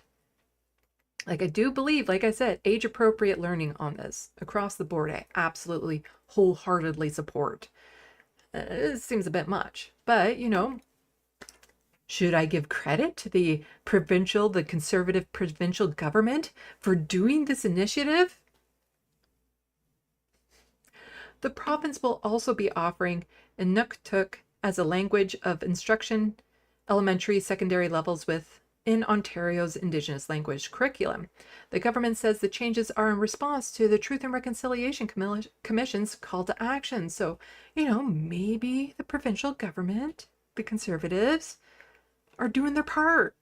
Maybe. Just maybe. Very 1984-esque, maybe. Like all Canadians, I have been saddened by the recovery of unmarked graves at former residential schools across this country. For more than 120 years, Indigenous children across the country were taken from their families by the government, many of whom would never have been reunited with their loved ones. Ontario Education Minister Stephen Lecce told reporters at a news conference. This Minister of Education, Stephen Lecce, also partook in a mock slave auction when he was in college. We believe that all students, Indigenous and non-Indigenous, are enriched by learning about history, the culture, perspectives, and contributions of First Nation, Métis, and Inuit individuals, communities in Canada. You believe that, do you? Huh? You're saying that you believe that this is a positive thing right here. You're saying this out loud, right here, that this should be done. The government also committed to providing $23.96 million in Indigenous education funding in 2021 to 2022 as part of a broader commitment to reconciliation, in addition to multi-year funding agreement for $3.19 million over 3 years to strengthen partnerships with Chiefs of Ontario and First Nation provincial territory organizations. The province implemented mandatory Indigenous learning and social studies classes in grade 4 to 6 and history classes in grades 7 to 10 in 2018. Wait a sec. Following years of work by the previous Liberal government, this included mandatory learning about residential schools in grade 8 and grade 10. What's this, you say? However, that same year, the newly elected Progressive Conservative government abruptly canceled curriculum writing sessions with Indigenous leaders that would have seen further inclusion of First Nations learning in school. So they're trying to spin this as a positive, that they're going to include this in grades 1 through 3, when they immediately, as soon as they got into power, canceled the province's implementation of mandatory Indigenous learning in social study classes in grades 4 to 6, history classes 7 to 10, all of that. Here's the article from the Time. So this is from July 9th, 2018. Ontario cancels curriculum rewrite that would boost Indigenous content. See, this is content that I would have loved to have in school when I was a kid. Ontario Minister of Education has cancelled a project update provincial curriculum documents with Indigenous content. Curriculum writing sessions that were set to begin on Monday were halted at the last minute, according to multiple Indigenous educators who expected to be involved in the work. One of the sessions involved revising curriculum in response to Canada's Truth and Reconciliation Commission. So that thing that the provincial government was saying that, the teaching from grades 1 to 3, that's part of this. Well, so was this. And it suddenly got canceled. The previous government, Kathleen Wynne's, committed in 2016 to update course content at the elementary, secondary levels, including social studies, history, geography, and civics, to teach all students about the legacy of residential schools. I would have loved to have gotten that in school. Indigenous educators and elders were to travel to Toronto to participate in the curriculum revision project over the next 2 weeks, but team members received emails on Friday afternoon telling them that the plan was canceled. So this is from, I think, one of the people who was supposed to be going there. It was a tweet at the time. On Friday, 4 p.m. for Nation, canceled TRC work to begin tomorrow. This is how Ontario now does business. We should not be surprised that the new government thinks the calls to actions do not apply to them. No reconciliation in Ontario education, Indigenous truth. Some of the Indigenous peoples who were supposed to be going to these conferences had actually already traveled to Toronto on their own dime. And then it was canceled. Do you think they got that money back? Do you think the government was like, oh, I see you already spent money traveling here to work on this. Why don't we reimburse you? How about we do that? That didn't happen. That did not happen. Although the new government of Premier Doug Ford has said it did not order the cancellation. A statement from the Education Minister, Leah Thompson, suggested the move was made by the bureaucracy to cut costs. We don't need to go over the rest of this. I think we kind of get the point. Yeah, so here's the Conservative government trying to sell this as a positive, when in actuality they stripped away the positive. It's kind of like when people on disability were told that we would get an increase in our rates by a certain percentage, and the Conservative government was being good by doing this without recognizing the fact that it was lower than what the Liberal government was going to be giving us. Let's see. So I'm going to take a quick break from this to rest my reading, because I've been doing a lot of reading on this, so I can read some comments from the Sandbox, and then we'll get into some more about why a lot of these actions are needed. So we're going to check the Sandbox.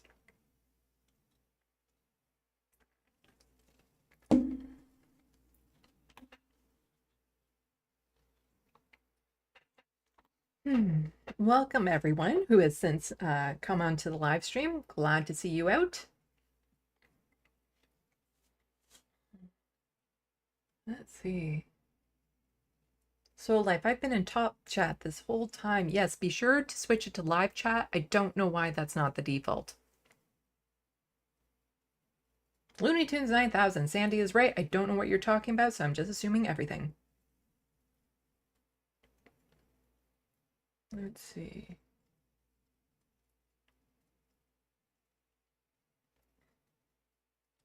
Scrolling back up. Oh, there's been a lot of chatting in the Sandbox. I'm trying to find where I left off.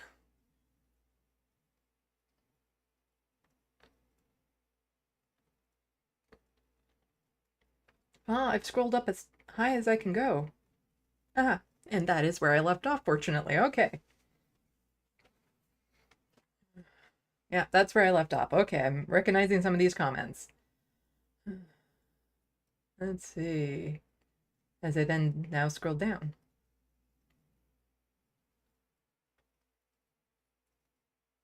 Lady Badass, shame Canada, shame. It is. Just the darkest part of Canada that's never really sufficiently taught when we were kids.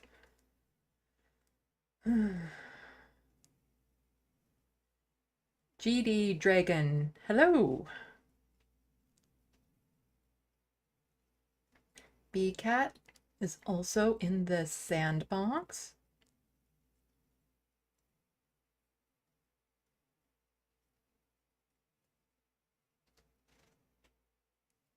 And I'm not sure if I've seen JB in here before, so hello.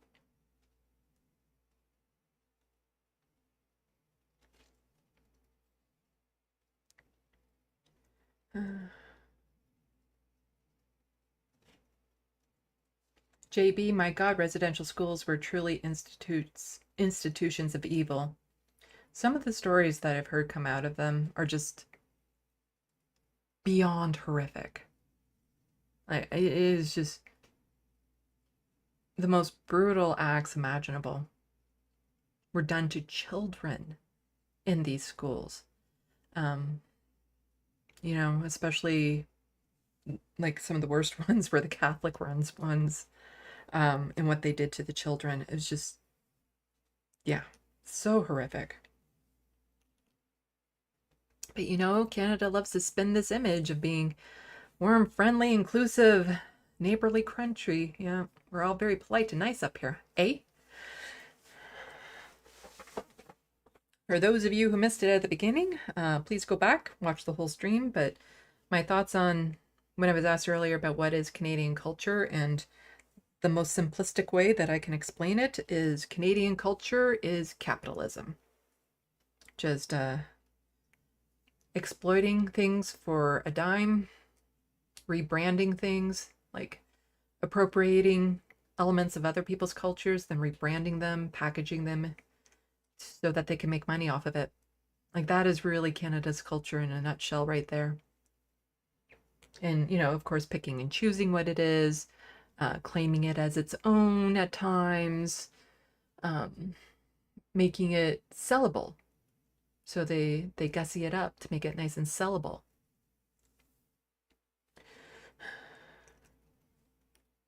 Lady Badass, sadly, there's no innocent government anywhere on Earth, and that shouldn't be the case. Yeah. All the borders around this world were made through violence and manipulation and word means. Like, I'm for a borderless world. I'm one of those lefties that go that far, that believe there should be no borders.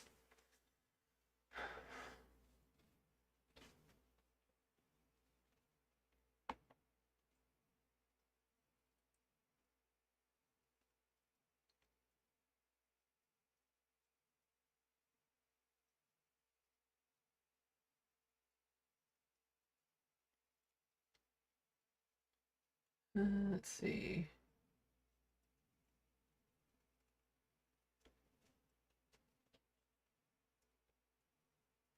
John Martinez here in America. Jim Thrope's family wants his remains returned to the Sac and Fox Nation in Oklahoma, but the city of Jim Thrope, Pennsylvania won't do it because of money.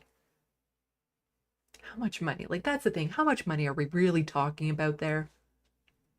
They don't want to do it out of principle. Like, the main reason why the government here fights and appeals settlements that go in the favor of Indigenous peoples is because they don't want to set a precedent. They don't want to make the acknowledgement that the government was in the wrong. And they don't want to give other elements of Indigenous peoples and what's happened to them. They don't want to give them the idea that they'll be compensated for the horrors that they've been through.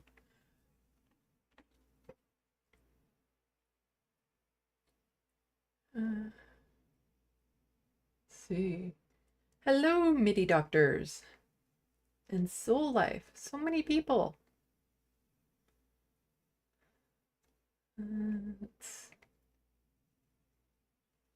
Auntie K's Tarot for clarity. The 60 scoop didn't end. It just became the millennial scoop. It's happening because all scoop survivors have birth alerts on health cards to steal our kids. Yes. In the foster care system in Canada, more than half of the children are Indigenous. And there is a term called birth alert. And as soon as an Indigenous child is born in a hospital, an alert goes out to the child welfare system to let them know that this child exists. And depending on who, sometimes there was coercion involved to take away the child at the time. Just so many things. Sometimes it was they would threaten to take away the child unless the Indigenous parent agreed to be sterilized. So sometimes there was the eugenics involved. Like, none of what Canada has done has gone away when it comes to this settler colonial system. It's just changed how it looks. And, you know, it's still happening today. That's why I say, like, the genocides this country has committed and continues to commit. And it is genocides because many bands were wiped out. Their culture, some may have just been completely wiped off the map that we've never even heard of because of this country. So it is an ongoing genocide here in this country.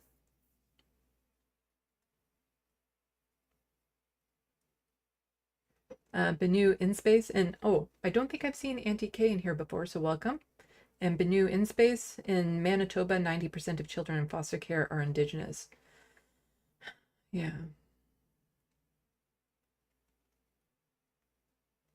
I know Manitoba, from everything I've read, they seem to be like one of the worst when it comes to treatment of Indigenous peoples. Auntie K also saying, and the next trauma being raised by white people who think they are good but actually racist and often practice genocidal beliefs like Christianity. Yeah, like the children are purposely put with white European religious families, again, to strip away their identity. Their names are changed to a more Anglophone name. All of that is to strip away their culture and their identity.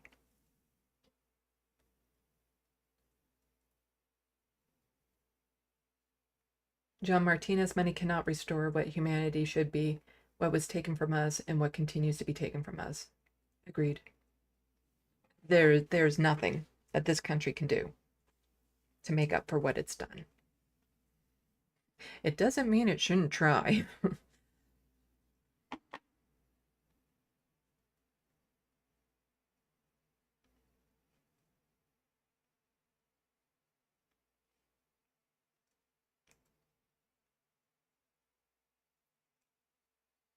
Let's see.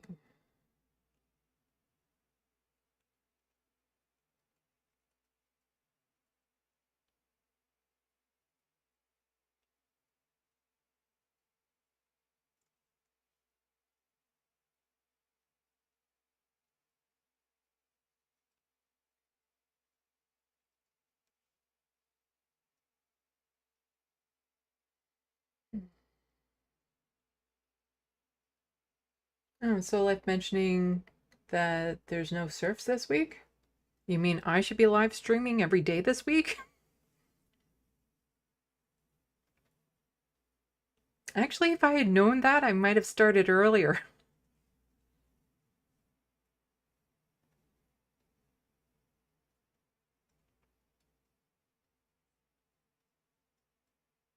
Benu in space, I watched the emergency debate on the police killed Indigenous people. It was amusing to see conservatives rep talk about their white privilege. We'll never see Pierre talk like that. Yeah. Absolutely. Like, there's just, again, there's so much that I can cover about this subject, and I I only know a small part of it too. Like, and again, I don't have any personal experience with it. I would love to get on Indigenous peoples to talk about these issues. And I do try to reach out to Indigenous peoples to bring them on to the channel to talk about these issues. But I understand, it's hard to talk about your trauma. And I don't, I live in dire poverty. I don't have the money to compensate them the way that they should be. But there are things like the Starlight Tours that happened, could potentially still be happening for all we know, where police would, in the middle of the night, find often an Indigenous man who was drunk, drive him out into the middle of nowhere, in the middle of winter, leave him with no jacket or anything, and then just drop them off. Many of them didn't make it back to the city.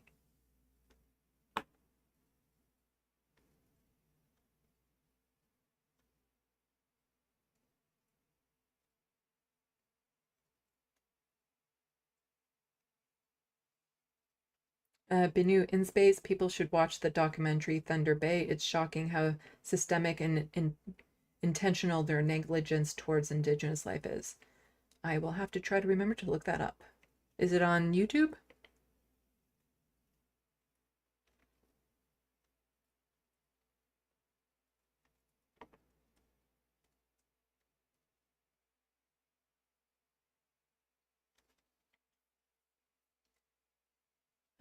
John Martinez, I didn't learn the truth until I was 17. It angered me at first.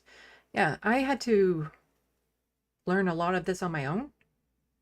Because when I was taught about Indigenous peoples when I was in school, it was like ancient history, like how they lived before these settlers arrived on the land and all this sort of stuff. The history of everything that happened after the settlers arrived here was kind of neglected. And, a lot of their stories weren't given the detail and the respect that they should have been given for the ones that we did learn about. I wish I knew more about my country when I was a kid and what my country did.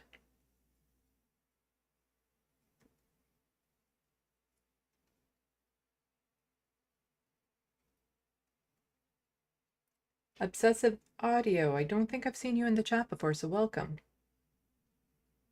In the chat, in the sandbox. Even I have to correct myself on that. Obsessive Audio says, I felt off the ball today realizing I don't own any orange clothing.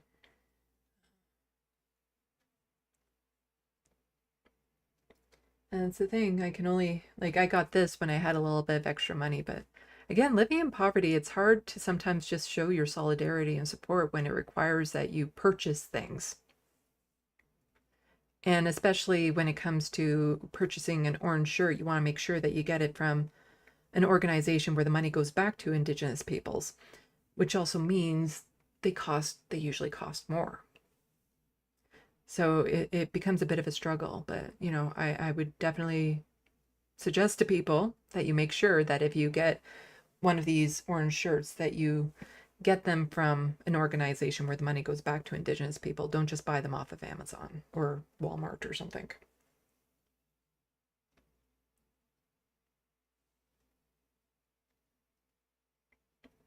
John Martinez, thanks to the therapy and my activism, I overcame hesitation to talk about these horrible things. The truth is always important and must be shared, in my opinion. Yeah. And everyone's at a different place with that, with their own traumas. But it's a struggle when to learn about these things, you want to hear them firsthand, but it requires somebody, divulging their own personal trauma. And again, from what I've heard, some of these stories are absolutely horrific, like so horrific.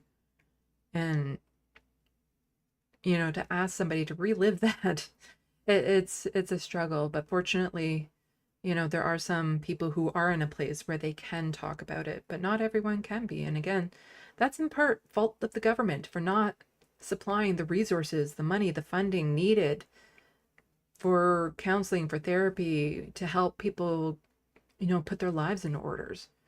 Like that, again, it's part of blame Canada.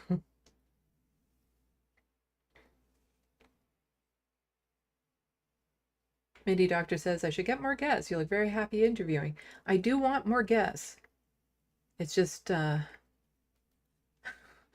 it's a struggle for me to have to arrange it when I do everything on my channel alone. But I do want to get more guests on here. It's just a matter of finding people and then finding ways to connect with them, because unless we follow each other on like Twitter or something, it's hard for me to even just reach out to them.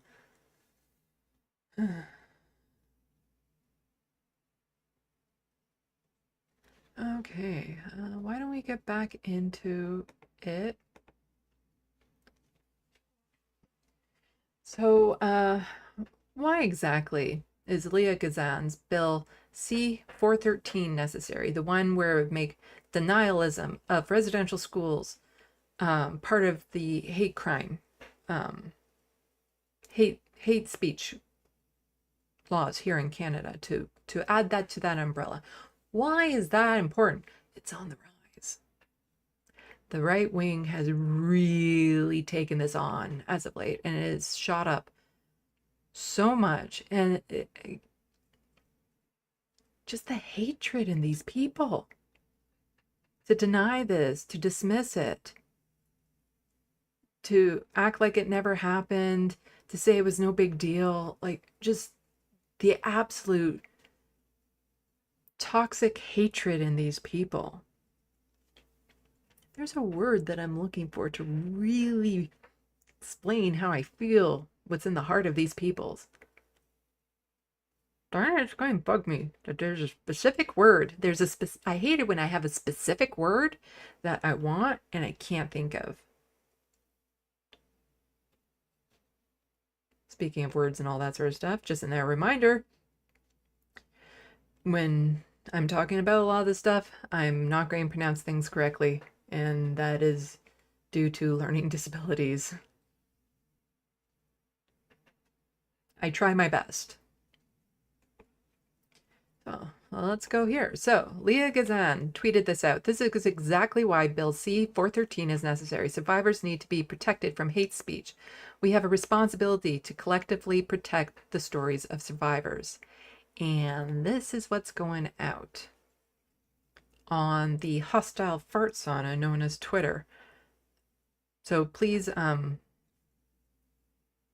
be warned. I'm probably about to say some really horrible things that I'm reading from horrible people. The residential school system was considered a success until the 90s. Now it's being mythologized for the sole purpose of demoralizing Canadians and delegitimizing Canadian history. So it can be done away with and replace it wholesale with gay race communism.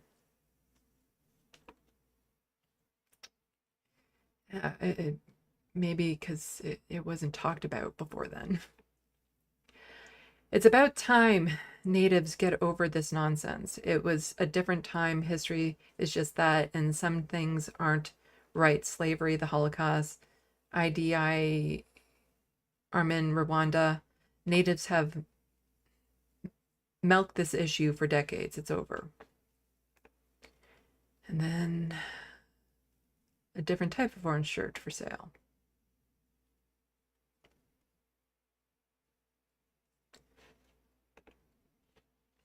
So we're going to get into some of the increases in this and some of the debunking. But here's the most just common sense conservatives. Here's a little debunking thing. How many of your elementary schools had grave sites attached to them? How many? I'd say I'd wait, but I already know the number. Oh, and thank you, Banu in Space, for the $5 Canadian. It's on Crave and Prime Video. It's called Thunder Bay. It's not just happening there. The documentary is reflective of where I live as well. Then I should be able to watch it because somebody is kind enough to let me use their Prime.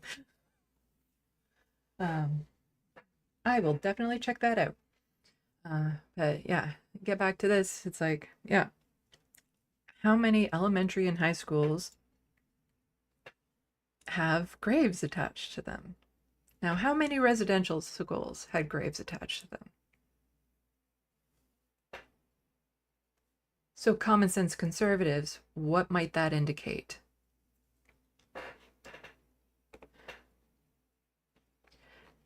So, right now, one of the biggest problems is it's not just on Twitter from random hateful, I'm still trying to think of that word that's in their heart, just that festering hatred. I think it's like a festering infection of hatred in them. It's not just random twats on Twitter.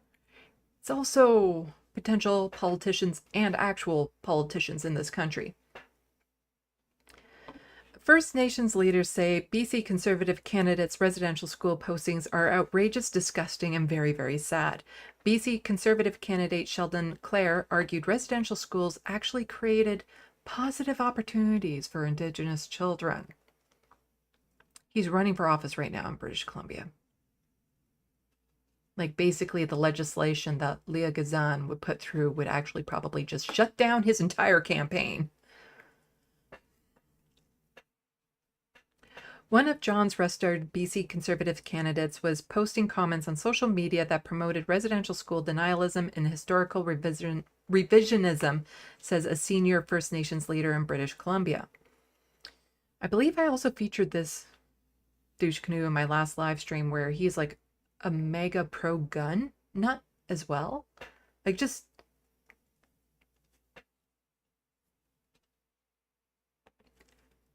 I tried to run for the NDP here federally in my riding in Ontario, and I didn't pass the vetting because, according to them, I have a sense of humor and tend to speak my mind. How the fuck are these people passing vetting for the Conservative parties?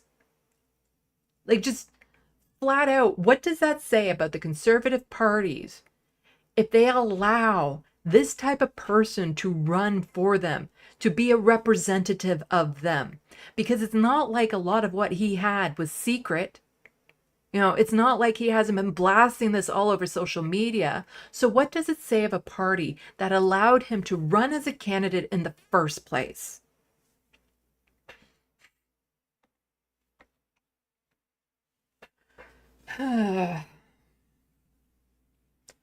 So, I find it to be outrageous, disgusting, and very, very sad that there are people out there that harbor those deep racist views in a country that has such enormous potential in terms of social harmony as Canada, Grand Chief Stuart Phillip, president of Union of BC Indian Chiefs, told Press Progress.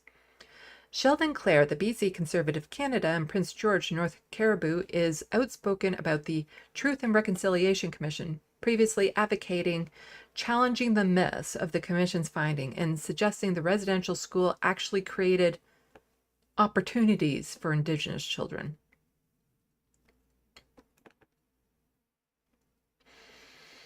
I wonder if it mentions the one woman, she was a senator that was saying this type of thing as well, and she actually had to resign. I believe this article touches on her as well, but she was like the first to really kind of start stirring the pot with being so public, so bold, so out there, and unapologetic about her denialism. And it really just seemed to start the avalanche of these moose turds falling down the mountain. Clare, the former president of a controversial group called the National Firearms Association of Canada. Yeah, so that is the same nut that I featured in my last live stream, who is just obsessed with guns, has spent the last few years teaching history at the College of New Caledonia in Prince George, BC.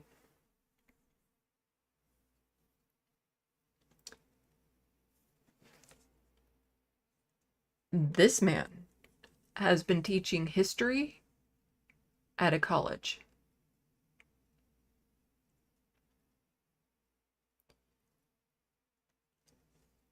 I can't get jobs doing things I'm qualified for. How the fuck did he get that job?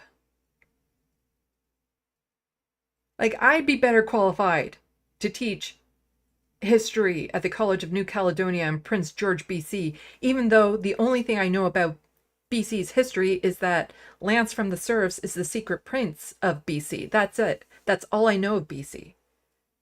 And I would be more qualified to teach history at that college than this guy. In 2022, Claire shared an article on Facebook criticizing the Truth and Reconciliation Commission put out by self-described semi-academic history journal called the Dorchester Review. And the Dorchester Review tweeted out, "Cash for lawyers with the TRC, cash for anyone who spins a tale, and yet the facts are on our side. Parents wanted children to learn English and acquire skills so they could make their way in the urbanizing world. The truth will come out someday." No, the fuck, this was not the case. Quite often for Indigenous people to participate in the settler colonial world, like to become a doctor, to become a teacher, to become a lawyer, they had to, swear off their Indigenous culture, to no longer identify as an Indigenous person. Like, you couldn't be an Indigenous person and practice law. That was an actual thing at one point in this country. That up there, The Dorchester Review is the brainchild, brain being an oxymoron, of Chris Champion, a controversial historian who previously faced public backlash over reprehensible and disgusting residential school tweets while he was working to overhaul Alberta's social studies curriculum for Jason Kennedy's government. Can we please not call these people historians? Like, there should be some prominence behind that, like some meaning behind the word historian. When you are just making up facts, making them up, like these aren't real, when you're just saying bullshit, denialism that is actually anti-historical, can we please stop calling them historians? Like, Sheldon is not teaching history, he is teaching hatred and anti-genocidal rhetoric. Can we not call these idiots historians? The Dorchester Review article shared by Claire disputes the number of Indigenous children who were forced into residential schools and casts doubt on intergenerational trauma. It also accuses Commissioner Murray Sinclair of promoting serious misconceptions about the residential school system and attempts to call into question the Commission's objectivity. It's worth examining the facts and challenging the myths around this complex issue, Claire wrote in a Facebook post promoting the Dorchester Review article. And that's the tweet in question, or Facebook post in question. Grand Chief Phillips says Murray Sinclair is an amazing individual, in contrast to Claire and the Dorchester Review, whom he says are ignorant and have no idea of what they're writing about. Our people were horribly abused in the residential schools and has been the subject of countless studies and reports and commissions and things of that nature. The Truth and Reconciliation Commission itself traveled the entire country, taking firsthand testimony from victims of residential schools. Again, firsthand testimony from the victims of these schools, as in the victims, the survivors of these schools, are still alive. Many people alive today were forced into these schools. I attended some of those sessions, and it was just absolutely heartbreaking to hear the testimony from people who were abused. The comments section of another post sharing data on 19th century child mortality rates to question the deadly abuse in residential schools. Claire suggested residential schools offered benefits as well. Does it say that in there? Okay, I don't want to repeat that if it's in here.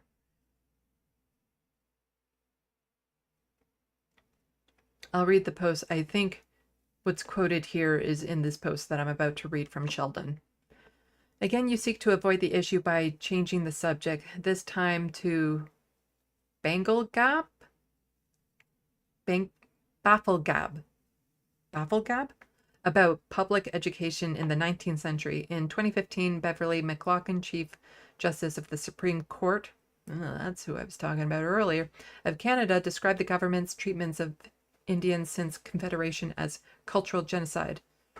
Or maybe it was somebody else. Must have been somebody else. She quotes John A. Macdonald's statement that the purpose of residential schools was to take the Indian out of the child. He was not a social do-gooder. He was a calculating politician motivated by colonial attitudes towards Indigenous people. Residential schools might have been seen as a means of improvement by men who have attended boarding schools of the elite. They did little to improve the lives of most of the children who were abducted to them. My concept of this context is very complete and not hidden behind evasion of smokescreens like yours is.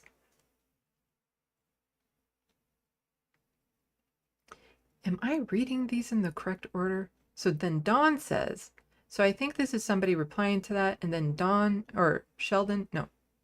Then Sheldon replies to this person. Okay. So this is something, which is why I was getting a little bit confused with what was being said, is somebody commenting, and then Sheldon replying to that person. Actually, it's my post and my page, so I am the arbiter of what the subject is. It is also perfectly true that many students who attend these schools gained opportunities that would have otherwise remained unavailable. I well remember one student telling me that the nuns had taught her well when I complimented her on a perfect score on my grammar test. And my concept is a perfectly legitimate one based on facts, not emotional presentation and hand-wringing.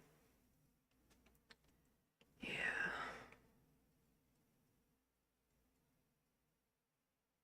So I definitely read that one out of the inflections I added on the first post, probably not appropriate. But people can read these yourself too in context. I get ahead of myself. In another posting, Claire appeared to dispute the Truth and Reconciliation Commissions of the Canadian government residential school system as part of a broader policy of cultural genocide. So it's not in there. Okay, I am tired of seeing high infant mortality to TB and smallpox, etc., described as genocide, Claire wrote. Well, when you purposely infect the children, yeah, it is. Claire also complained that no critical analysis is permitted on the subject, otherwise one is descended upon by the woke.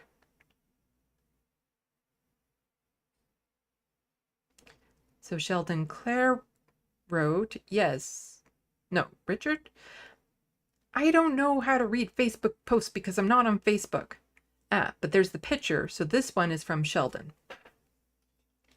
Is that? Yeah, so this one was not by Sheldon, and this one was by Sheldon. I'm not on Facebook, so I don't know. But the picture there is of Sheldon, so this is his post.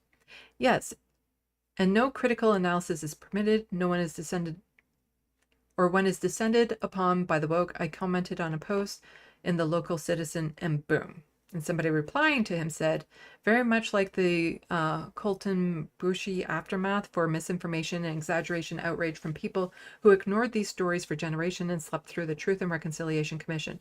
We're becoming a land of intellectual lazy hypocrites. So sounds like another idiot. Good that there are still a few trying to keep their heads on straight. I'm tired of seeing and then that's Sheldon again. I'm tired of seeing high infant mortality due to TB and smallpox, etc., being described as genocide. It was. The residential school system was designed to deliberately destroy Indigenous language, culture, spirituality in order to take us off the land, Grand Chief Philip explained. The real intent of residential schools was to destroy our spiritual attachment to the land. There are ministers of the crown back in those days that said we need to take the Indian out of the child through the residential school system, which featured harsh penalties for Indigenous students caught speaking their language and singing or anything that reflected their culture. It's a reflection of the incredible, astonishing level of ignorance that exists when it comes to the true history of colonization as it pertains to the Indigenous peoples of these lands. Grand Chief Philip added, it's so distorted. In 2018 posting, Claire referenced Truth and Reconciliation while expressing anxiety that attempts to address historical wrongs could serve to suppress another aspect of history and culture. So this isn't recent. Like if the Conservative Party did any vetting at all, they would have seen what kind of person Sheldon is, and yet they still welcome him to board to be a candidate for the provincial party. Promotion of one culture to address historical wrongs does not mean that it is right or proper to suppress another aspect of history and culture. Such methodology denies truth and diversity while encouraging division over any attempt at reconciliation. You see, it's funny how right-wingers tend to say that we're trying to erase history by correcting it. No, we're erasing the whitewashed history that was never real. And they don't want that whitewashed version of history to go away. They're worried about what has actually happening. Grand Chief Phillips says Claire's postings not only raise questions about whether he can represent a riding with Indigenous constituents, but raise questions about his fitness for public office. Yeah, what does it say about somebody who would be, promoting hate speech potentially if Leah's bill gets through? That type of person in office. What does that say? How can you have any faith in their ability to govern? People who spread their hate and grossly distort notions of history are an impediment to communities and provinces and the country itself coming together to build a better future for our children, Grand Chief Phillips said. It's absolutely divisive and counterproductive to spread that racist crap. Neither Sheldon, Clare, nor BC Conservative Party responded to the request for comment from Press Progress about Claire's posting on residential schools. If elected, BC Conservative leader John Rustard has controversially pledged to repeal the United Nations Declaration of Rights of Indigenous Peoples. So I mentioned that a bit earlier, but yeah. That's the leader of the BC Conservatives would want to repeal the United Nations Declaration of Rights of Indigenous Peoples. Rustard, like Clare, has also faced public criticism over comments about residential schools. Earlier this summer, in two separate interviews with CBC Radio and CTV News, Rustard equated inclusive educational curricula about gender and sexuality in schools with residential schools. One of the things that led to, for example, residential schools and what happened there is parents' rights were taken away, Rustard told CTV News. Oh, is that what it was? The parents of Indigenous children were not allowed to raise their children. The government felt that they knew best and came to disastrous results. And I look at what's happened in our education system today, and the parents' rights are being taken away, and I think that is wrong.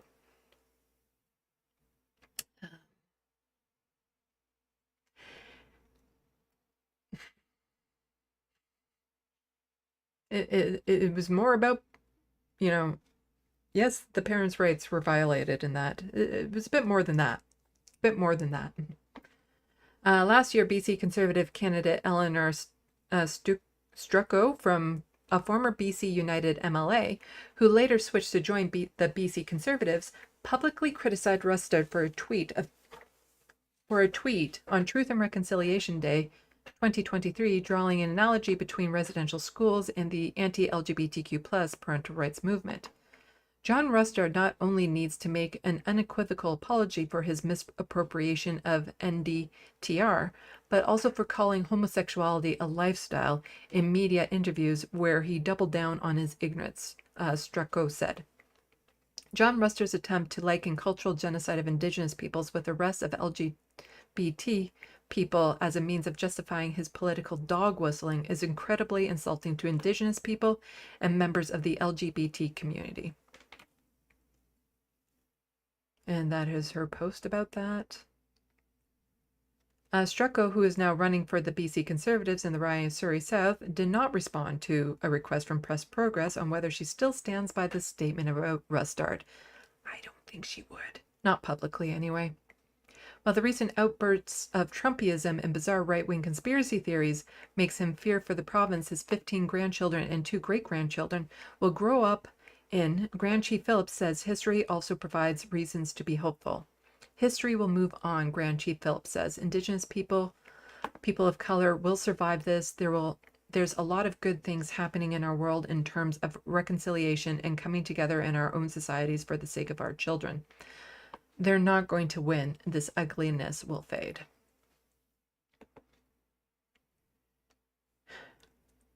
And so here's an article on Rustard wanting to take the rights law repealed. Chief seeks that as 40-year setback. Chief sees that as 40-year setback.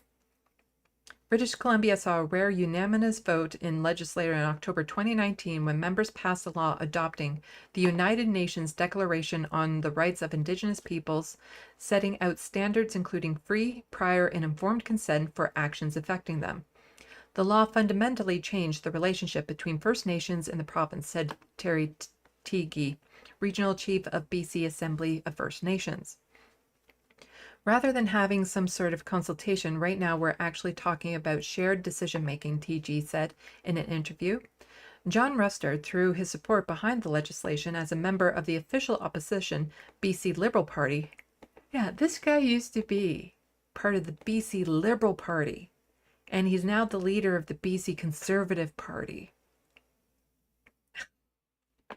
But as the BC Conservative leader, he has since signaled his intention to repeal the law if his party wins the October 19th provincial election. If you know anyone in BC, get them out to vote. Have them vote. Get them out to vote. They need to go out and vote. Encourage people to vote in the provincial election there.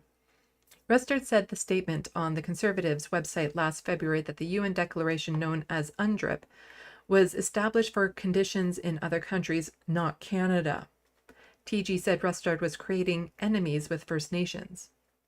As we come to September 30th, he's repealing in a way reconciliation, TG said in an interview ahead of the National Day for Truth and Reconciliation. He's undoing a lot of good work that many people in this province have worked towards. BC's legislation adopts the declaration as the framework for reconciliation and charts a path for the province to negotiate agreements with First Nations aimed at establishing shared decision-making in their territories. It has led to changes in provincial laws related to land management, including mining and forestry, and has helped facilitate progress in returning jurisdiction to First Nations over the welfare of their children, TG said. Unraveling the nearly 5-year-old legislation would set reconciliation back in BC, he said, leaving First Nations without a forum to hold constructive discussions about recognition of land rights and shared decision-making with the province. I think it would bring us back 40 years ago, maybe even longer, when the first court cases began by the Niska and Calder, he said, referring to landmark cases that led to the Supreme Court of Canada recognizing Aboriginal title in 1973. If we're at odds with each other, then many First Nations will continue to do what they did before, which was to go to court, he said. It leaves a lot of uncertainty. The Canadian press requested an interview with Rustard related to his stance on BC's declaration legislation, but did not receive a follow-up to arrange a call. Conservative candidate Alia Warbus, a member of the Stolo Nation, said asking Rustard about the declaration was top of mind when she first met him. What the heck? Why would we take this legislation? We fought hard, Indigenous communities, for our rights and recognition of those rights and upholding social determinants of health in our communities, and this legislation helps us do that. But Warbus, who is running in Chilliwack, Cultus Lake, said she was really satisfied with her conversation with Rustard. She said Rustard explained that adopting an international framework such as UNDRIP wasn't the right fit for BC's context, with more than 200 unique First Nations and vast traditional territories that aren't covered by the treaties. Warbus said BC's declaration legislation is 97% good, but the application of free, prior, informed consent has not been settled in the province. She pointed to a conflict over the Coastal GasLink pipeline in northwestern BC.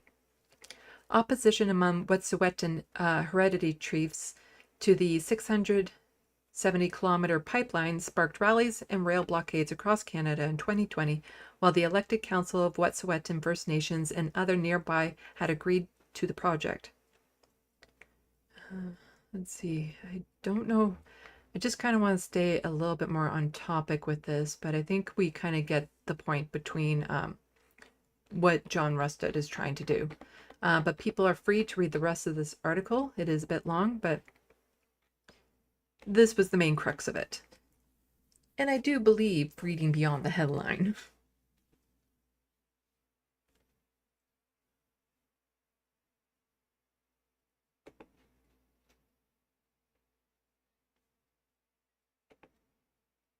And so this was Jagmeet Singh quote tweeting Leah Ghazan's tweet about her bill C-14, and Jagmeet Singh, the leader of the federal NDP, said the residential school system was a genocide, and its effects are still felt to this day by survivors, Indigenous families, and communities.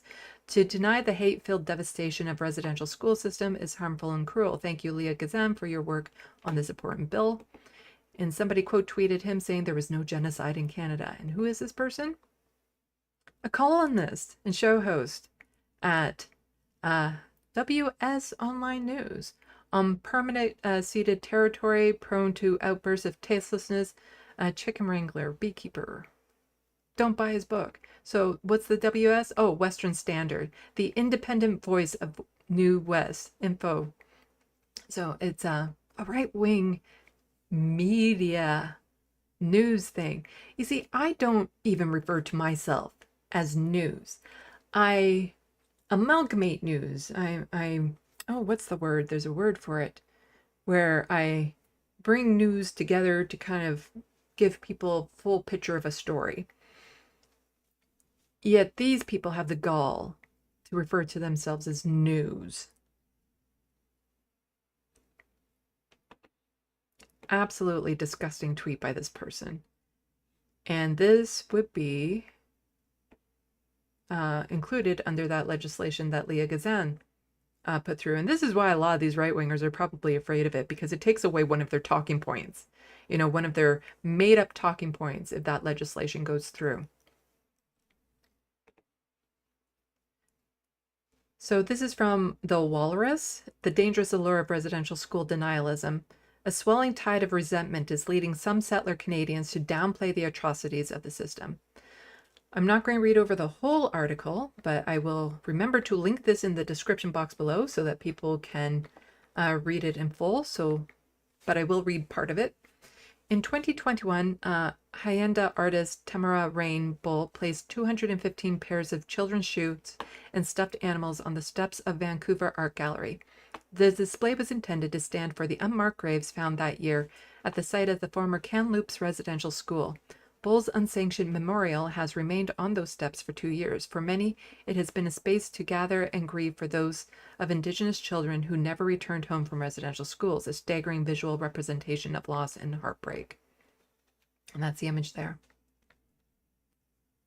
But for others, the memorial means something else entirely. This is pretty straightforward what they're doing, said former Vancouver City Councillor Gordon Price in 2022 interview with CBC reporter Angela Sterrett. It's theirs. That's what I think they think about, and it's permanent. This is how we do shame and guilt. We will never not have a reminder. Let's see, where did I want to get to on this?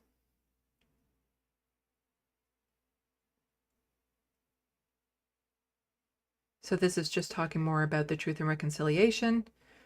And many adults are now familiar with the basic facts of more than 150,000, 160,000 Indigenous children were sent to the institutes.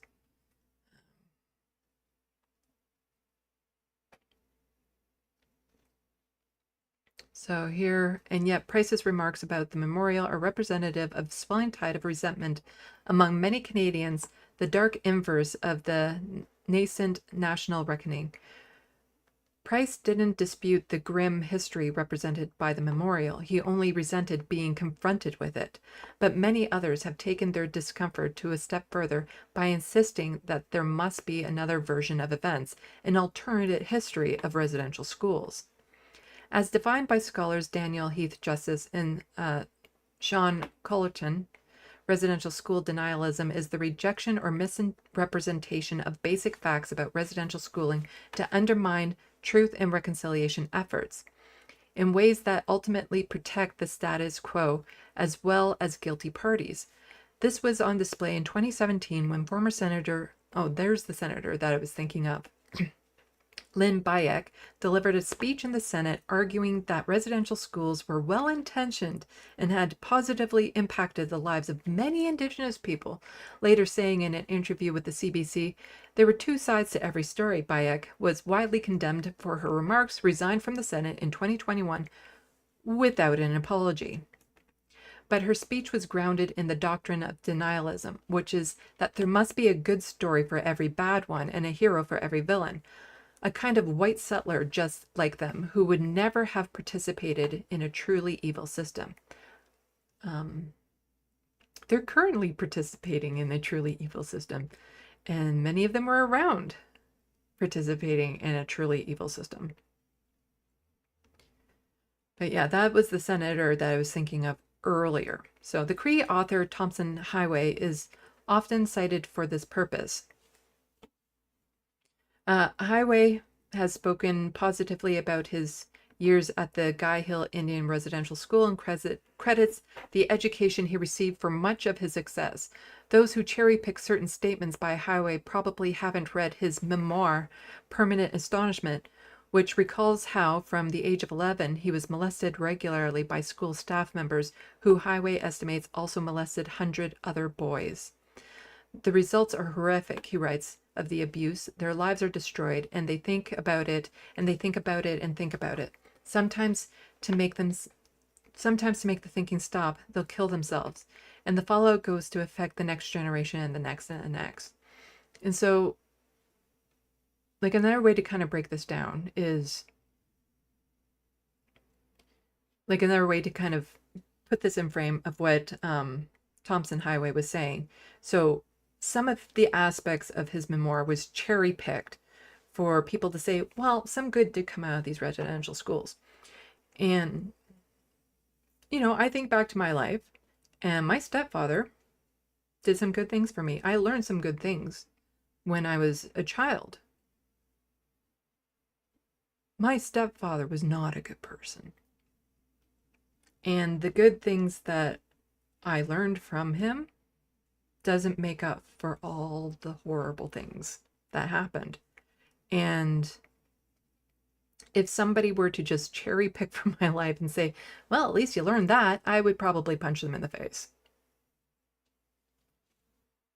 And we have so many people that will say, well, see, some good came out of it because you learned English or something moronic like that.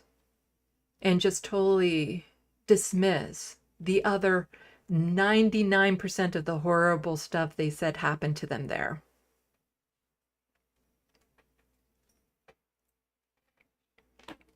Of course, Highway isn't entirely alone. Within the hundreds of survivor testimonies gathered by the TRC, there are positive recollections about sports, friendships, teachers who were kind and encouraging.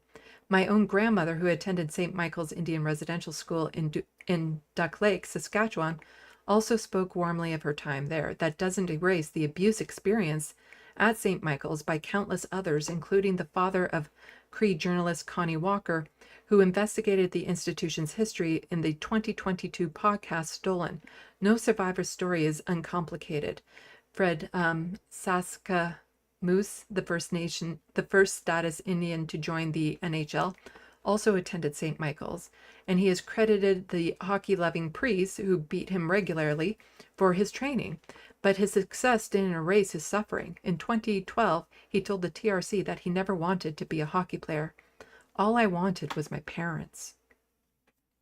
It might be tempting to simply write off people with views like Price's or Bayek's as contrarian conspiracy theorists, the flat earthers of reconciliation.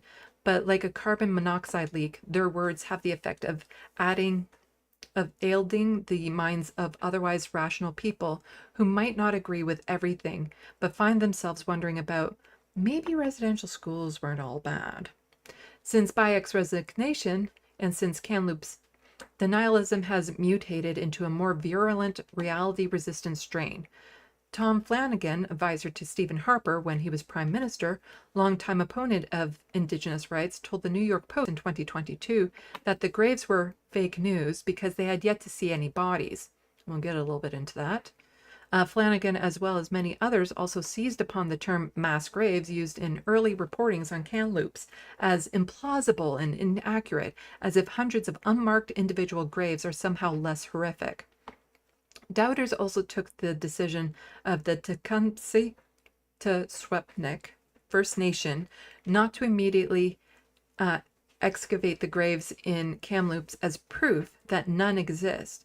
And though other First Nations have begun positively identifying the children in unmarked graves by linking church and school records, clamoring calls for evidence in the form of unfettered access to remains of Indigenous children is now a predictable response to any story about residential schools. This March, Flanagan, along with a handful of retired academics and newspaper columnists, including Barbara Kay, launched an Indian Residential School Research Group website which purports to address poor standards of research and reporting residential school systems, but thus far contains only a few blog posts and resource pages that include among links to right-wing media outlets and newsletter called Woke Watch Canada. Anything with Barbara Kay is to be avoided. Flanagan, Kay, and others often frame their preoccupation with residential schools as a search for the truth rooted in objectivity and dispassionate academic inquiry. It is astonishing how... what is the frame for it? How they can so blatantly claim to be doing the polar opposite of what they're doing. Like, it's just like they're not being objective, they're not being dispassionate, they're not looking for truth. They want to try to force a truth into reality, which doesn't happen. It doesn't work like that.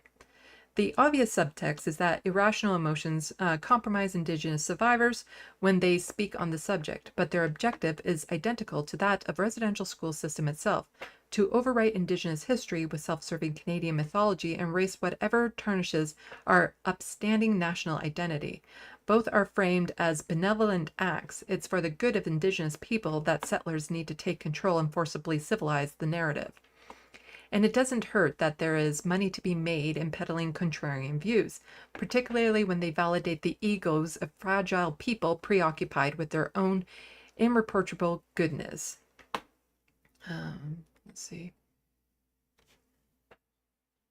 Many Canadians, when they think about residential schools, identify not with the children, but with the people who ran the schools. It's natural that they want to imagine many of them as kind and gentle people who unknowingly participated in a cruel system. Like Bayek, they are primarily concerned with the people's intentions, not their impact, and are driven by a desire to evade guilt. This preoccupation is a Canadian obsession, not an Indigenous one. Indigenous people put up memorials to honor their children, not to make settlers feel bad. And it's the emotion of these settlers, not of Indigenous people, that are clouding the issue and obscuring the truth. It makes them eager and willing to reorient the national conversation away from its acknowledgement of Indigenous realities and towards soothing, redemptive alternative history. Yeah, the truth is painful sometimes, but you need to address it. You need to see it. Like, I would never want to just believe in a falsehood simply for feels. But that's what so many of these Canadians want. They don't want to feel bad about the system that they've benefited from, was created from genocide. They don't want to believe that all the privileges and benefits they've had are a result of the horrendous settler colonial institutes of this country, that something that could benefit them would so severely hurt another group. They can't bring themselves to believe that. Defending the integrity of those who ran the schools also serves to reinforce the belief that any inequity faced by Indigenous people is due to believed inherent inferiority and not structural oppression. Indigenous parents, in particular, have always been treated by the Canadian government as fundamentally incapable. In order to justify the removal of their children, the current child welfare system has risen up to replace physical schools in the cruel application of foundational tenet. Sorry, I've been reading so much and it actually messes with my brain. Doing this much sight reading. If we go back here, partly due to this. So I'm starting to stumble a lot with how I'm reading because my brain is getting exhausted with the amount of sight reading that I'm doing. And I would love to go over all of these articles in detail, but I've been reading so much that I'm starting to struggle with it.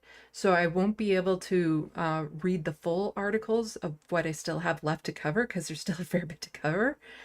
So I would strongly encourage people, like I said, I'll be putting the links to these in the description box below to go and read them yourselves. But I just scrolled down. I'm almost done that article. So I can switch back. Since there's only a couple paragraphs left to this article, I'll read that. But we still have a bunch of articles that I want to get to, so please forgive me. I don't think I'll be able to finish reading the full articles of what I'm yet to cover, but we'll go back to the walrus article because, like I said, I just scrolled down. There's only 2 more paragraphs to go. I should be able to handle that. Okay, so beneath this denialism is a clear strategy to distract.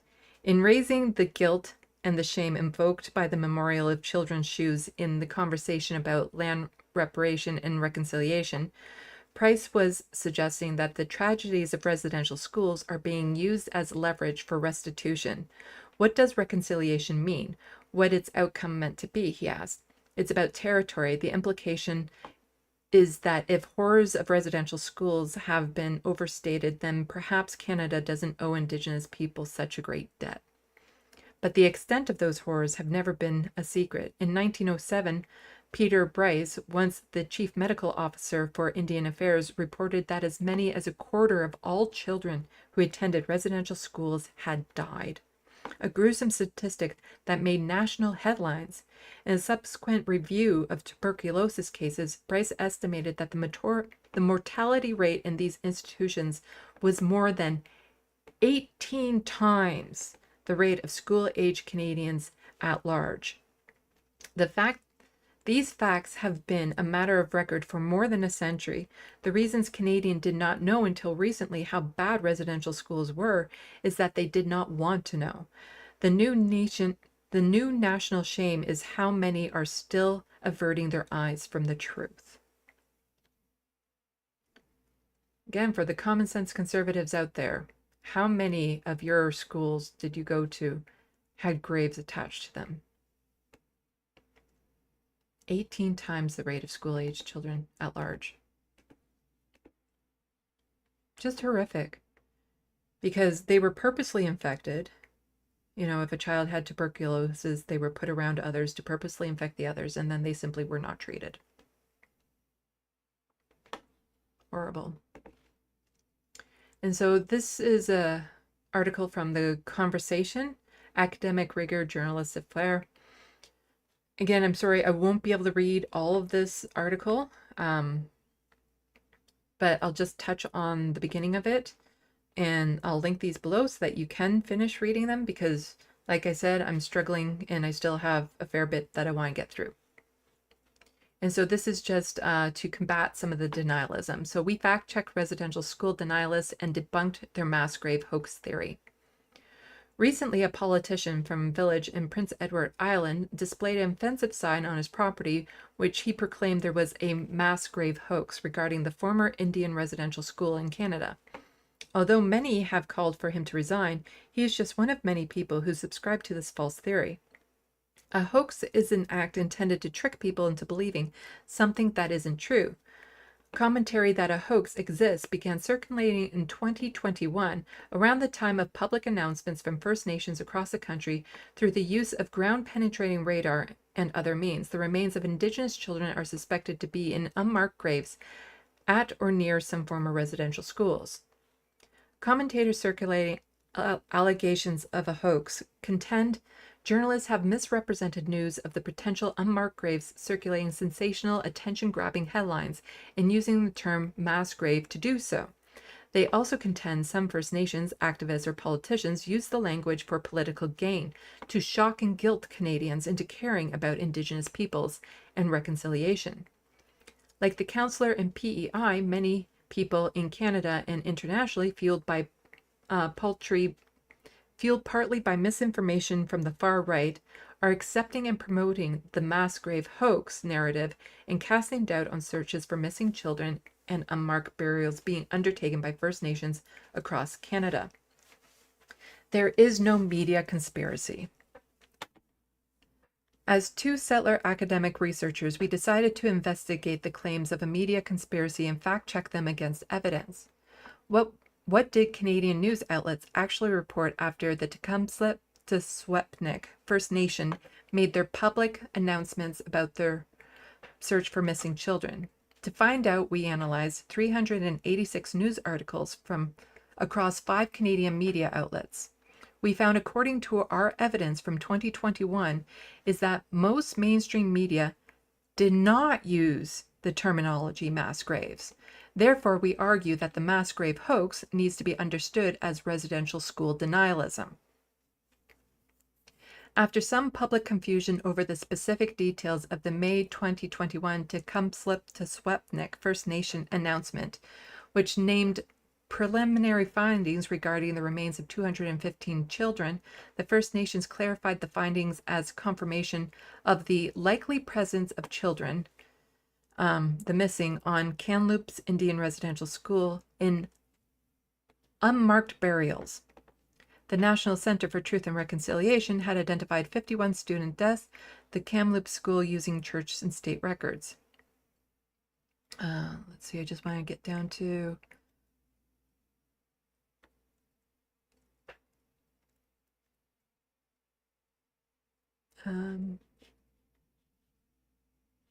So we're getting down to countering harmful misinformation.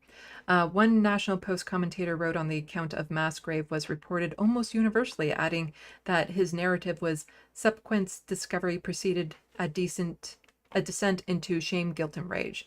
Despite the Tecumseh to Swepnik First Nation announcement never mentioning mass grave, and Chief Roseanne Kashmir saying in news conference, "This is not a mass grave, but rather unmarked burial sites that are, to our knowledge, also undocumented." Some have even wrongly suggested the First Nations announced the discovery of mass grave, and this was a fake news story. I think they have the percentage of it. Okay, here's the percentage of it. So basically, this is debunking the idea that the media was referring to these stories as mass graves being found, that the First Nations were saying that there's all these mass graves. And this is pushback against people who are now referring to a mass grave hoax. So our reports revealed that most Canadian news outlets did not use the language mass grave. The idea that a mass grave hoax exists is a myth.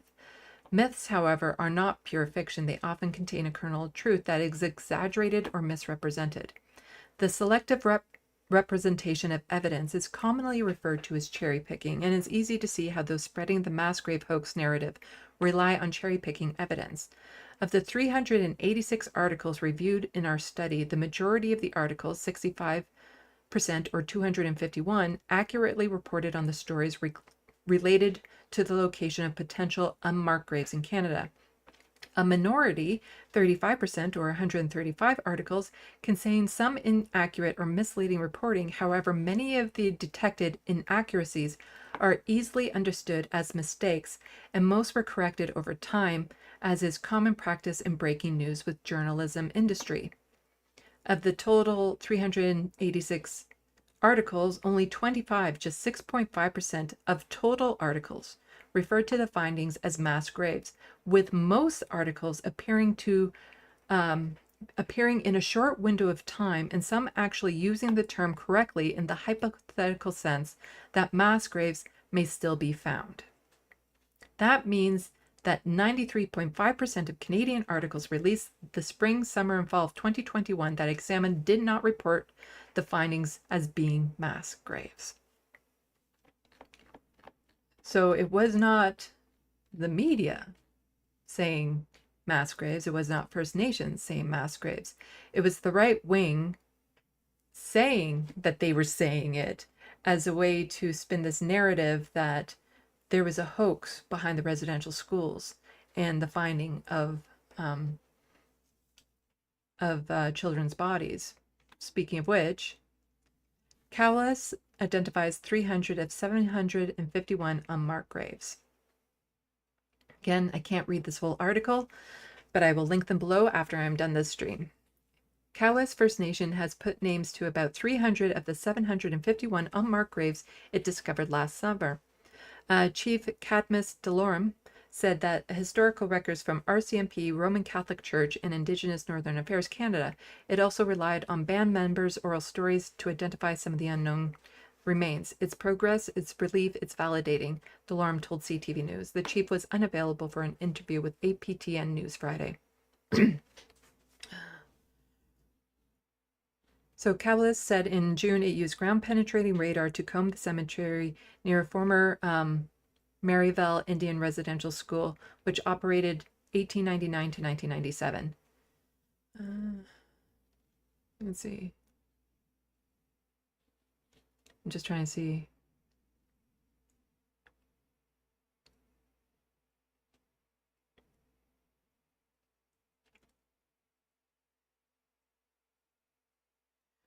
Okay. Basically, this article just points to that of the unmarked graves, already they've identified 300 of who these children were. Ooh, sorry, my voice is really starting to do this. And so here's some more information that I'll link below. I wasn't planning on going over this, so that's relief. And this is from the National Center for Truth and Reconciliation and reports, and this has Truth and Reconciliation Commission reports, and this will have stories from people that contributed to the report and more information about the Truth and Reconciliation, and I'll link this below for people to see. But speaking of Truth and Reconciliation, something that could be done right now, I think that would be very beneficial, is this article that I've pointed out a couple times in my streams, and I will point out again. From CBC News, Indian residential schools, 5,300 alleged abusers located by Ottawa. These people need to be in front of a judge now. These people were located because of testimony for... Sorry, I'm really starting to lose my voice reading. I've read over this article before. I'll link it below, but basically, as part of the Indian Residential School Settlement Agreement, the government located 5,315 alleged abusers, both former employees and students. And they did that. The alleged perpetrators, however, weren't tracked down to face criminal charges. It was to see if they would be willing to participate in hearings to determine compensation for residential school survivors. And that's what I wanted to get at. But these people, again, residential schools didn't happen all that long ago. Saul Mamakwa went to one. And he's in the Ontario government right now. So if you have the survivors still alive today, what did they survive? They survived abuse. Who was doing the abuse? Well, a lot of them would still be alive today. These people need to be re-tracked down and put in front of a judge now to have any sort of accountability. These abusers are still alive. Like this article is from 2016, so that number may have dropped a little due to aging, but they need to be held accountable for the abuse they committed. Like, absolutely unacceptable that these people are not being brought to court right now. And luckily, the next thing I wanted to go over is a video clip. Just a reminder of who the Conservative Party is, the federal Conservative Party, and what to expect from if Pierre Poilievre becomes Prime Minister. He's always been horrible on this, worse than Justin Trudeau. And we will see 0 reconciliation acts fulfilled under Pierre Poilievre. He does not care. So listen to what Pierre Poilievre had to say in 2008 when Stephen Harper issued an apology for residential schools. And where's the volume? Harper issued in 2008, the federal government, under then Prime Minister Harper, issued an apology. Now, along with this apology comes another $4 billion in compensation for those who partook in the residential schools over those years. Now, some of us are starting to ask, are we really getting value for all of this money? And is more money really going to solve the problem? My view is that we need to engender the values of hard work and independence and self-reliance. That's the solution in the long run. More money will not solve it. The neighbors have been cutting the... Go away. I don't understand Facebook. And I'll link this below. It's just more information about Indian day schools. That people can look over. And I think, was that it? Yes. Okay. That's all the articles that I wanted to cover. I will check the Sandbox. I have a little bit easier time reading that because it's not so technical. And it looks like there's been a lot of chatter in it, which is really good. Seth Evans says hello, and I will say hello back. Grand Theft Autobot is also in the chat. Welcome everyone who has since joined. This is a special live stream that is just devoted to talk of National Day of Truth and Reconciliation, residential schools, Orange Shirt Day. So it's a very heavy live stream talking about all of this, but I could do a live stream almost every week about what this country has done to Indigenous people. And like, it is a topic that has not been investigated enough, not by our media. It's not taught enough in our schools. A lot of it is just unknown to the average Canadian, and that's not right. We need to acknowledge the past of this country, the history, how we got to where we are, what the cost of what we have right now, the privileges we have. What was the cost for us to get these? And it's a very uncomfortable truth for a lot of people. And that's why the more that is being revealed about what happened at these schools, the more the denialism is going up. And right now we have one MP, Leah Gazan, trying to push through a bill to include residential school denialism under our hate law speech. And then we have politicians and potential politicians actively doing this, residential school denial speech. Pierre Poilievre included, like just that statement that I just showed, that's denying, what residential schools did, what they represent, how it affected people, to just kind of brush it off like they need to get over it. When this country is still actively harming Indigenous peoples as well, like, having him come in as prime minister would just be devastating. Anyway, back to the sandbox. And I won't be able to scroll up because I saw a lot of people chit-chatting, so I probably can't scroll up to where I left off. But I scrolled up as high as I can, so I'll go over some of the comments.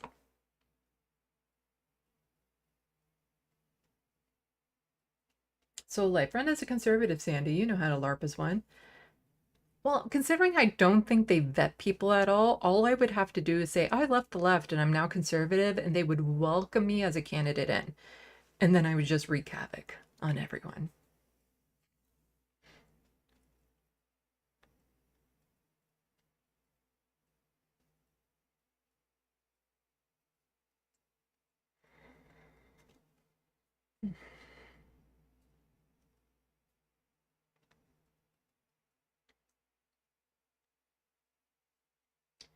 John Martinez, of course, a fascist would criticize Truth and Reconciliation Day. Anything that points out colonialism, evil is wrong to them. Also saying I've seen smarter children than him. And yes, they are liars.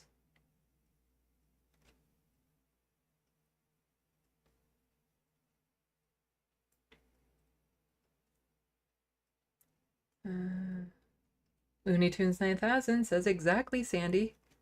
Always saying that. And I always just assume it must be about everything because I don't know the context.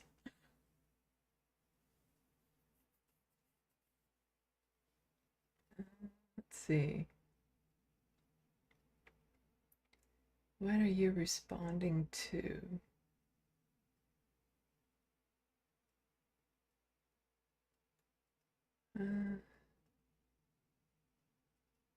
See, I try to find comments that I can kind of gauge the context of and aren't part of a conversation. So sometimes I have to read over them, which is really boring for people to watch me like looking over at the screen. And I try to read comments from people if I don't see them in the sandbox all that often.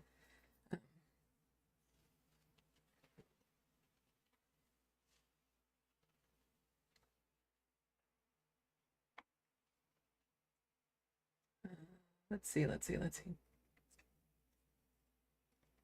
some talk about wokeness, and how, being called woke, like the right still tries to continue to use that as like a derogatory term when it's not really. Like, I don't get offended. It's kind of like if somebody were to call me a communist. Do I exactly identify as a communist? I don't know. I agree with a lot of the things, but I don't exactly feel it as an insult, It's like, okay. Same if they call me a socialist or an extreme leftist radical. It's like, aw, thanks. Like, calling me woke isn't exactly like the insult I think they want it to be. No, it's weird how they use that. But I think they just like pumping it up more so that they can use the term that they're anti-woke. And if you're anti-woke, I think that means that you're in a coma.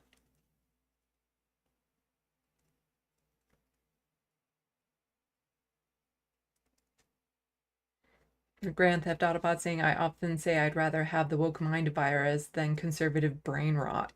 Very true.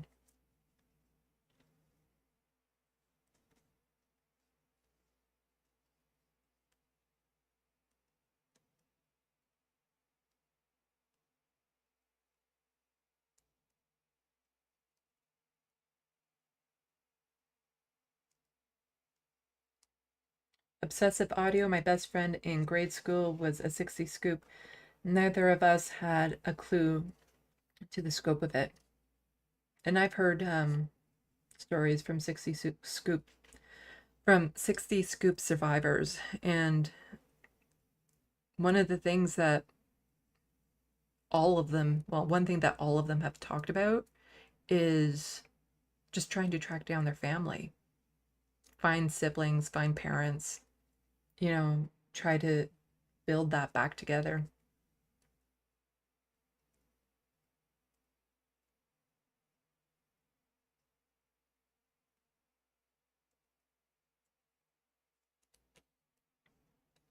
Lady Badash, no such things as parental rights. Parents have fucking responsibility to look after their kids. Truth is, parents co-parent with the government, who has the responsibility to look after all kids. Yes.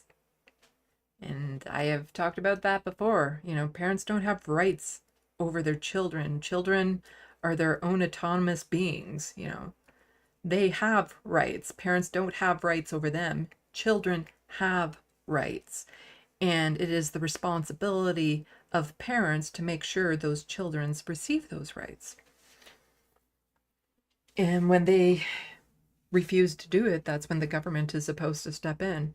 Unfortunately, the government does tend to abuse that when it comes to Indigenous peoples. John Martinez, I'm definitely voting. Yeah, everyone should be voting. In fact, I'm so serious. I'm so much thinking that everyone needs to vote that I'm just going to go down to the States and vote for Kamala. Because apparently it's that easy.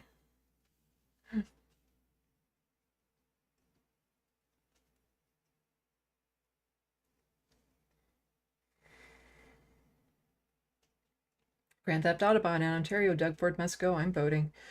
Yeah, I'll be voting too. Luckily, I'm in a riding where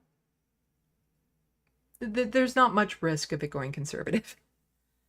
But, you know, the last election, I tried so hard to get the message out there. I did these Doug Ford Bites, where these short videos where I would just try to remind people of something he said or did. Because over time, it can get lost, just the extent of all the horrible things he did.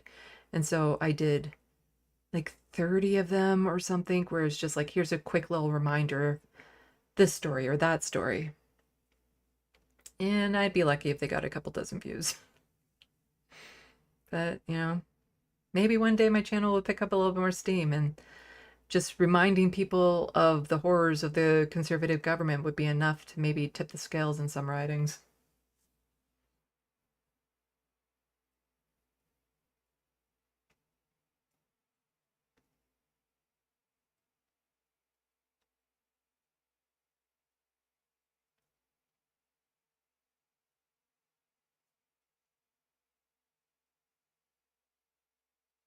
Benu in space, you are a commentator. Bad Love says an aggregator, and that is the word that I was looking for. I aggregate the news. I don't report news, but I aggregate it and comment on it and try to, you know, give people a full view of a story. Like, not just from one perspective, but from multiple perspectives. And quite often one news article doesn't have all the information in it.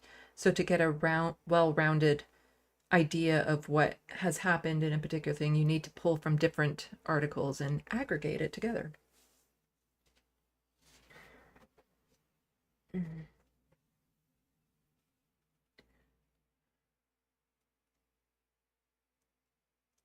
Looney Tunes 9000, Canada's Fox News. I don't think we have quite an equivalent. Like, we have Rebel News, but they're worse than Fox News. So I wouldn't say that's an equivalent. Like, I guess Fox News would be National Post level. And National Post is a magazine. It's not a media outlet. Like, official media, like recognized by the government media, there's actual standards you have to meet. So it's a little bit harder, but then you get all these news outlets like magazines and stuff being bought up by the same, what is it? Rupok. Wow. My brain is really getting fried with all that site rating that I did. Rupert Murdoch. That's it. Rupert Murdoch, I believe, has bought up all these outlets, not just here, but like also in Australia, like as far away as Australia, to push a more right-wing narrative.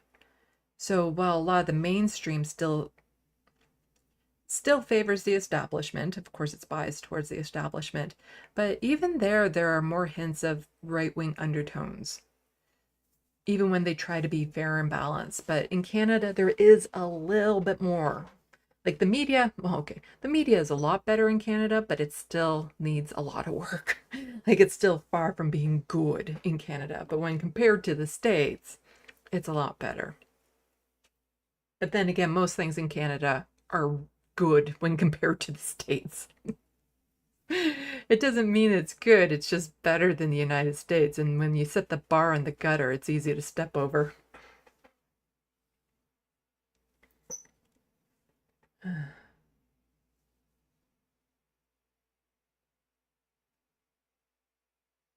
Oh, and Obsessive Audio saying Canada's Fox News is rebel news. Putin shills proven. Yeah, like I said, like rebel news is really bad, but I covered them in the last live stream. They're not officially, they can't get the media tax credit because it's been proven that they don't report enough unique news to be considered a news outlet. Whereas I think Fox News would be. So there isn't really a direct comparison, but most of what apparently Rebel News does would be something more like what I do. But they don't make enough of their own unique content to be considered a media outlet or to get the tax credit for that here.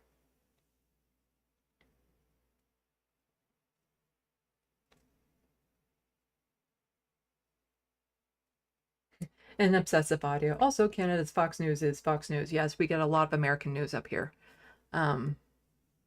which is partly why Canadians tend to know more about American politics than we do about our own.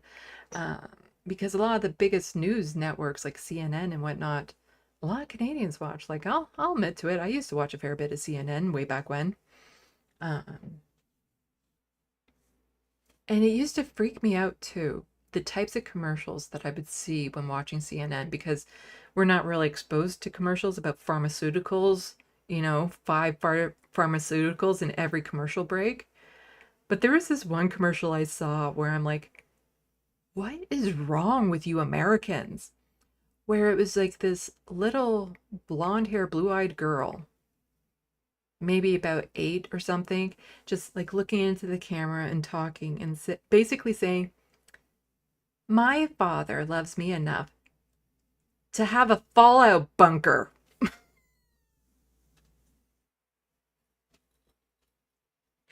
Like I was talking about having some sort of bunker in the backyard in case like of war or tragedy or apocalypse type thing. And I'm looking at this like, what is wrong with you Americans?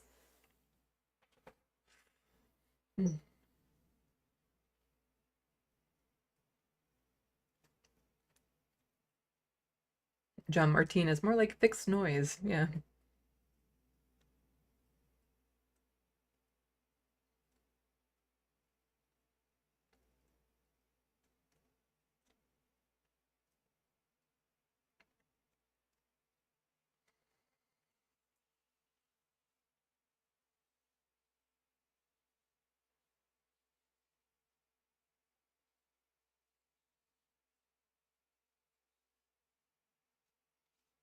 BKK, Sandy, good example. John Martinez, my aunt definitely wasn't a good person. The good she did never outweighed the horror she did to me.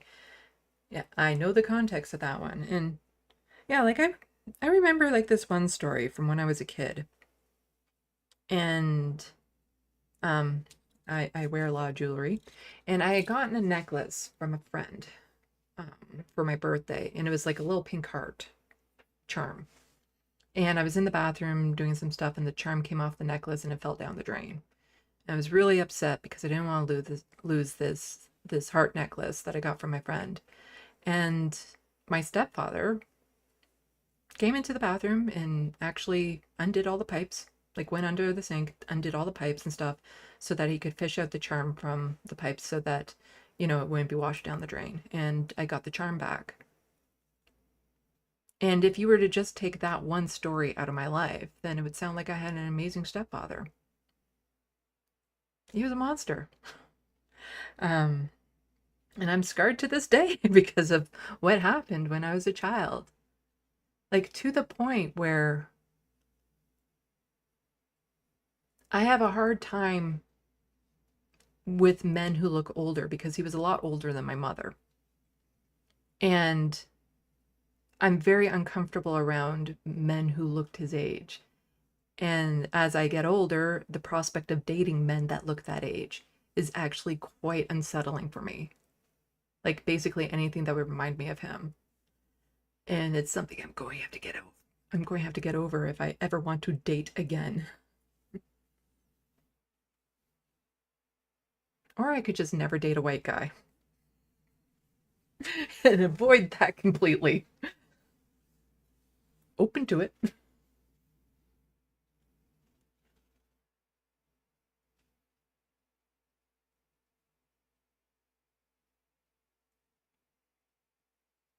But yeah, like, the household I grew up in, there were some great skills that I learned, but doesn't make up for the damage that I still live with, the consequences. And I would give up all that good just to be in a different type of family growing up.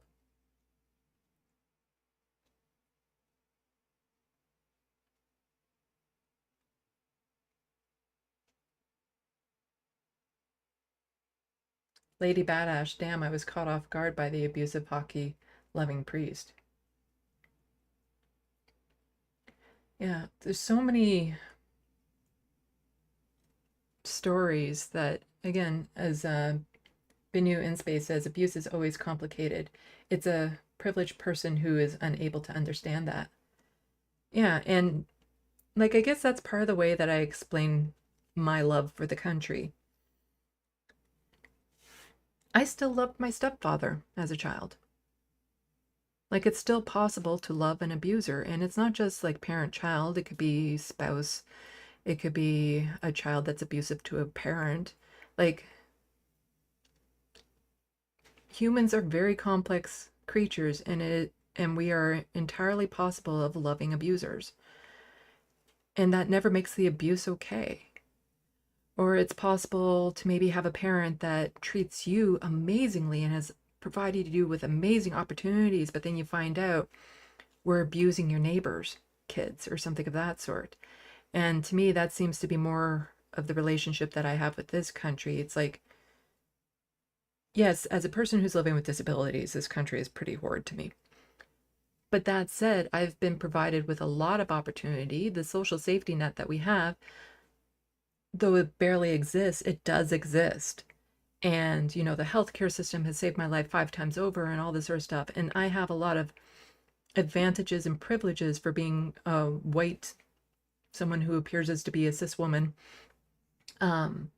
That has granted me a decent life. Like, I'm also free to be non-binary, to be queer, and I don't have to worry about the government. You know, I'm free to not have kids and not have to worry about pressures and things of that sort. So there's a lot of great things that this country has provided to me, which I truly do appreciate and I am grateful for. But that doesn't make what this country did to Indigenous peoples okay. It doesn't make me want to whitewash it. It doesn't want to make me think, well, maybe there was some good that went on there. It's like, no. Like, full stop, no. The same if I were to find out if I had parents that were just amazing and treated me with all the respect and love and gave me everything, but then were horrifically abusing my friends or my neighbors.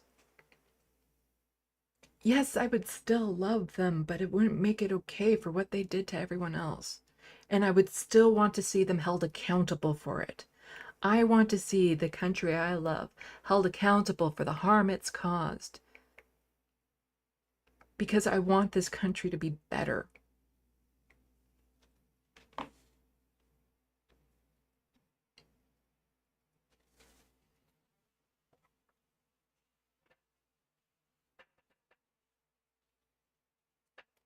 Let's see.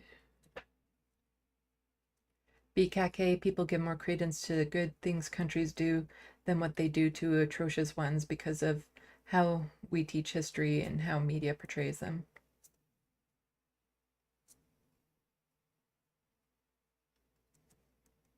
And there are definitely good things this country has done, even globally, but again, it doesn't make up for the harm. And a lot of that harm is still hidden. Something that I've mentioned on the channel plenty of times, but not enough Canadians know is, you know, those mining corporations like in the Amazon or in other parts of the world and South America and Africa and all over the place that are like destroying tribal nations, destroying the land, brutalizing the indigenous peoples of different lands and stuff like that. Most of them are Canadian owned. So all of that blood is on Canada's hands. You see, nobody steal this from me, but if you can make it and give it to me to share, I would really appreciate it. And that is like the Canada flag, but then you see the white part fill in with red. So that is just a solid red flag. Like that's this country.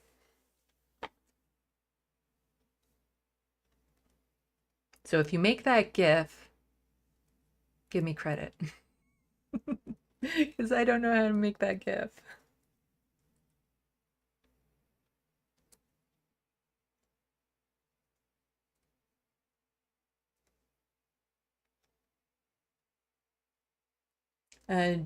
GD, I hope I'm saying that right. You told me, I believe, how to say your name.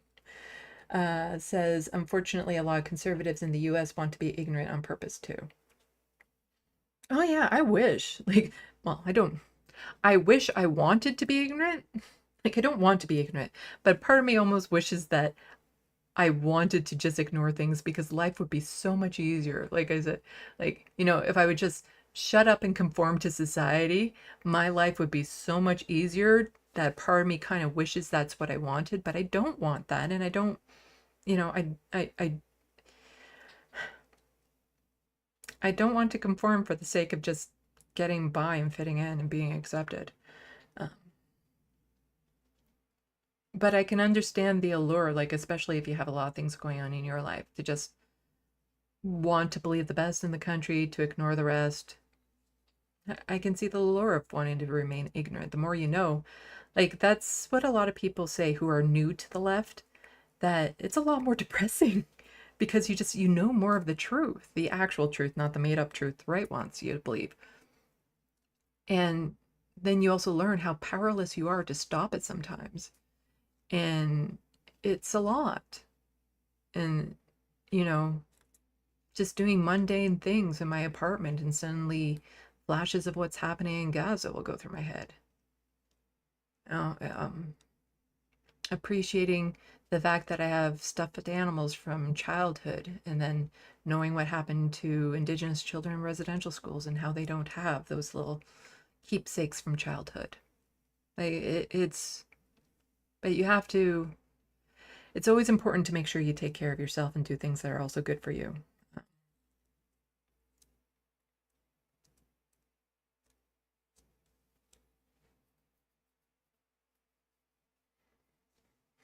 And GD Dragon also saying you are allowed to take a break. Yes. I don't know.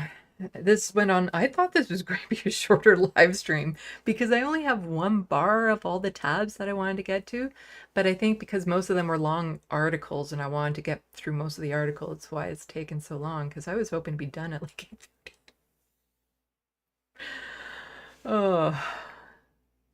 Because, yeah, I start stumbling over things and, you know, even putting all this together, going over it, it's a lot of work. And this video won't be very clippable. Like, it's not really broken into segments. The video is like one long segment. It all ties into each other. So chances are I won't be clipping this so much, but I would encourage, you know, people who don't see it to watch the whole thing and get the context. But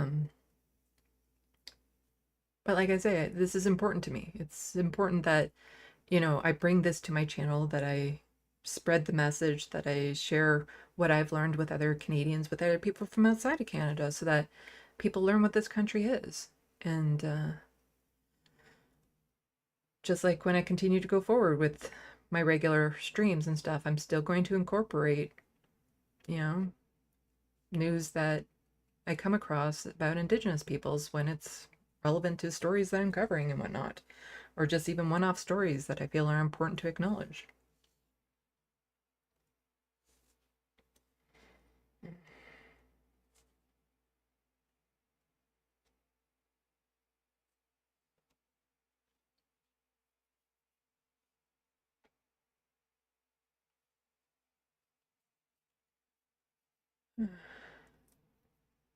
Let's see.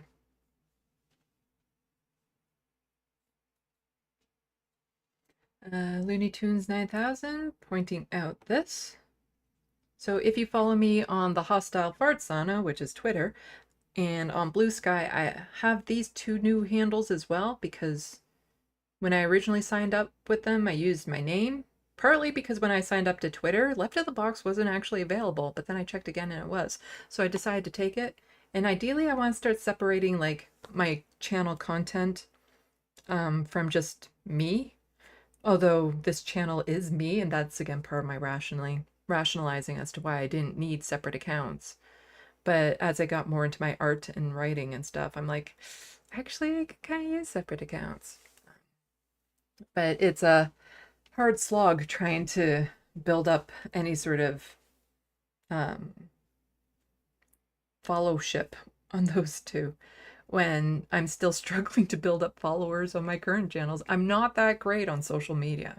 I don't know how to play the social media game to get followers and stuff like that. Like I get new followers from time to time, but it is a struggle.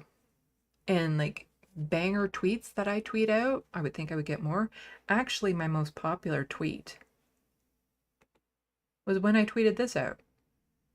This and a Photoshop image I did of Sam Cedar behind the Steven Crowder table saying, Steven Crowder is afraid to debate Sam Cedar, change my mind. And I have Photoshopped Steven Crowder into Sam Cedar. That and this were my only two tweets to get over 1,000 likes. And I'm lucky if I break 10 likes at this point, especially with the way Elon Musk has taken the algorithms and whatnot. But if I tweet this out again, somebody pointed out I should probably put my name on it because some people wanted to give me credit for it when they were sharing it on other platforms, and I totally forgot to actually put my name on it. But yeah, I copied and pasted in all of the names of all of the residential schools onto that in Photoshop and arranged it and stuff. And like I said, when I originally put that image together, I was thinking all of the names would be on the iceberg. And then just how devastating it was on how teeny tiny I would have to make the print in order for that to happen.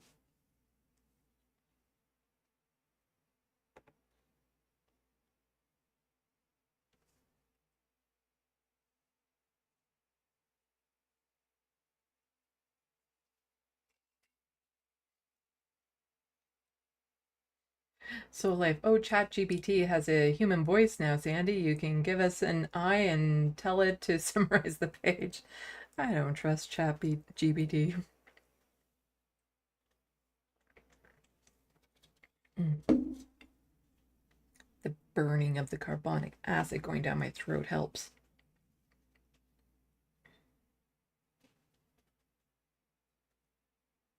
Grand Theft Autobot. The fallacy here seems to be there is a misguided belief rooted in blind patriotism that our country can do no wrong. That also leads to thinking that no improvements ever need to be made.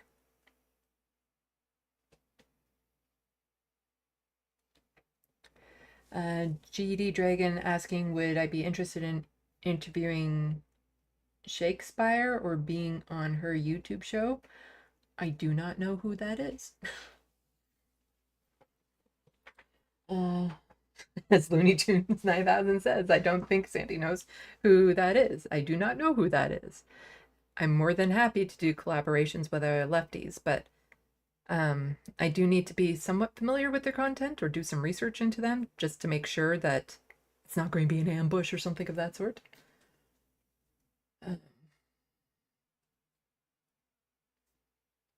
Or just to see if we'd be compatible. Like, I have a weird sense of humor and not everyone would get it, so some people find me very off-putting. But I am definitely open in doing collaborations with other lefty content creators.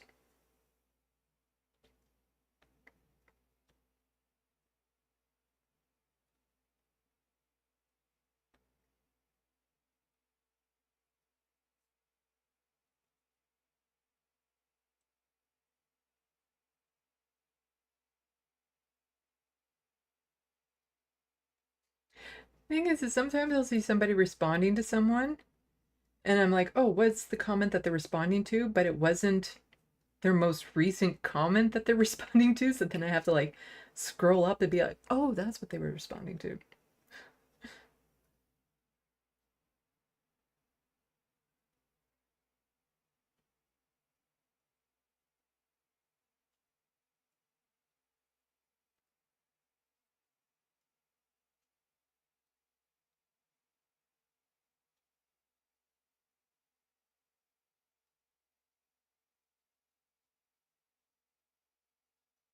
FG, when you have to get pedantic about whether it's a mass grave of children or just unmarked children's graves in a field, you've lost the fucking plot. And a lot of right-wingers will just want to make it about one teeny tiny aspect, and it's like, there are hundreds of children dead at this school. Does it matter if their bodies were in a mass grave or unmarked graves? Like, does that matter? But sometimes it's just worth going into debunking the thing, like the media has not actually been saying mass graves, to point out how the right wing will take something and repeat it so often that a lot of people think it's fact when it's not, and how they use that to trick a lot of people on the right or who would be susceptible to that message into believing that it's an issue when it's not. Like the main thing, and then they just use it to avoid talking about the main issue of the fact that there are hundreds of children that were murdered at these schools.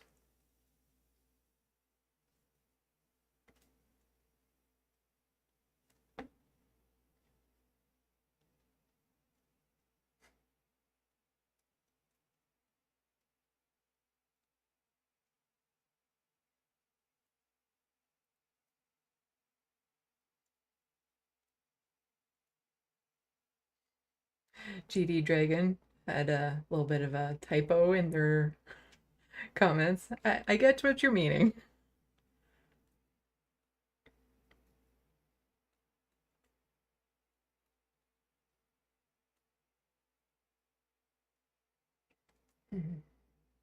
There were no graves at the elementary schools I went to. Like that just alone, like, common sense conservatives, hello. There were no unmarked graves at my schools, at your schools, but there were at residential schools. That should be an indication of something. Oh, hello, crotchety.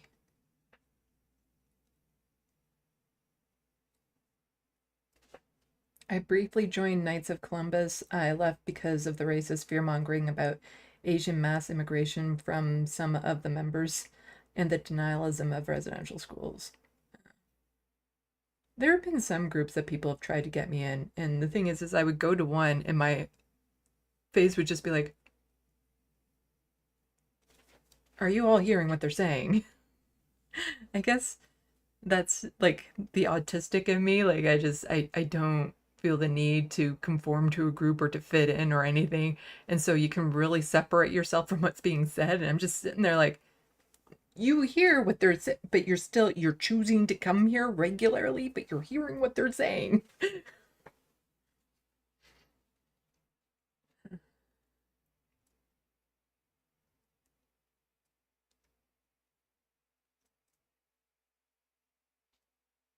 Grand Theft Autobot agreed they need to be charged.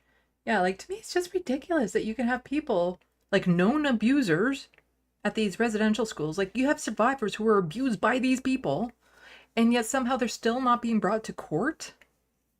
Like, how is that acceptable at all? Like, how is that not part of the Truth and Reconciliation report that, oh, maybe we should bring these people up on charges?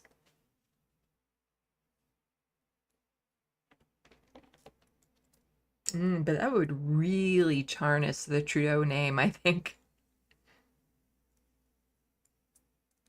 Again, it's one thing that kind of, you can't expect Trudeau to be good on these issues when his father was prime minister, when there was over 60 residential schools in operation. Like,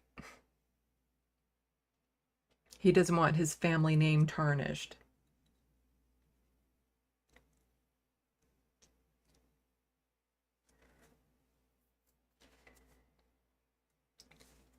Shaky is a good fit for you, Sandy?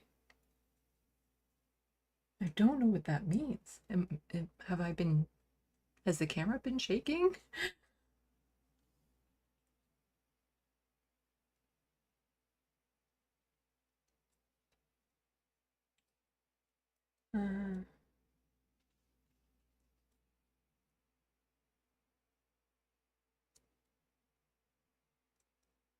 Let's see.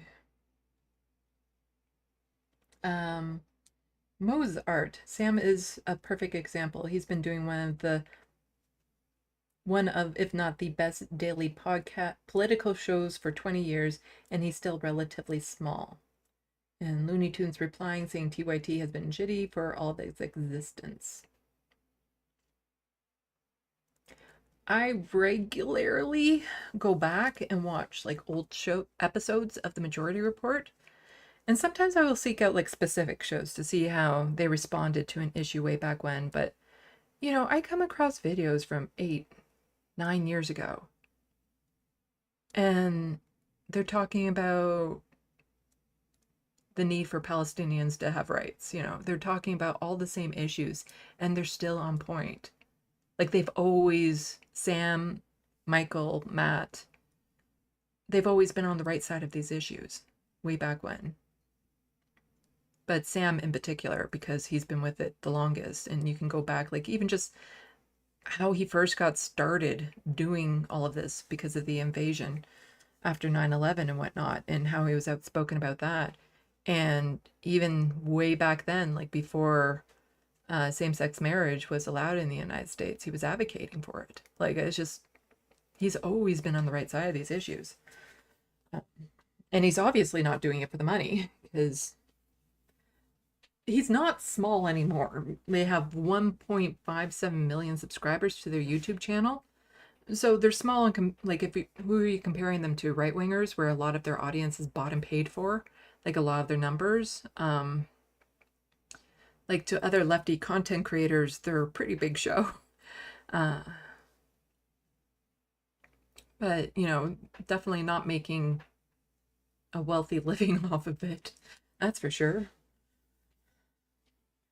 You don't get into leftist media if you're looking to be rich. But that also just goes to show part of the integrity of people. Those who enter into leftist media and those who stay in leftist media. Versus ones who start edging a little bit more to the center and then a little bit more to the right. Because they realize, you know, the money isn't exactly what they thought it would be here. And yes, I would like to get more money for doing my channel, only so I can, you know, get groceries. I'm not looking to live an extravagant lifestyle, just enough to get the basics. Healthy meals. I really could use healthy meals. Like salads and vegetables and fruits and all that sort of stuff. As opposed to just processed crap all the time.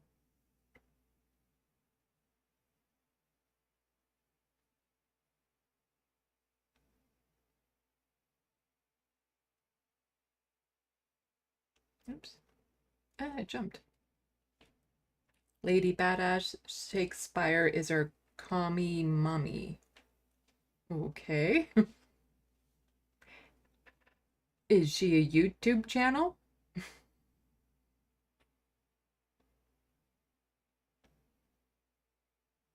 Oops, jumped. Obsessive audio. I didn't realize that residential school denialism even existed, but of course it does. It was my dad with the first parroting. Yeah, it's... We live in a world where, you know, fact is no longer an acceptable truth to a lot of people. Like there's no agreed upon truth, even though the facts back a truth, but there's no agreed upon reality anymore. And it's just making it so much harder to break through the noise when people can just choose the reality they want to believe in, as opposed to accepting the reality we live in.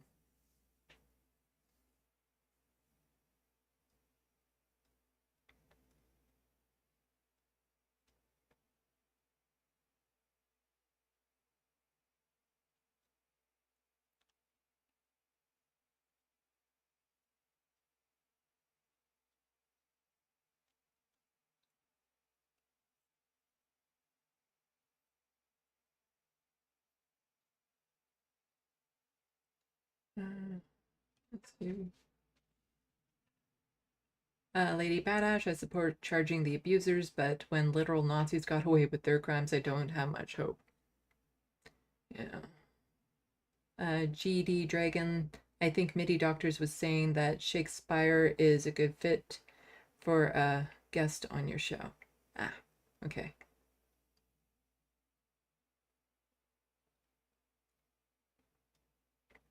Obsessive Audio, we have a toxic system. Not that democracy is toxic. That's not what I mean. We don't hold these fuckers to account.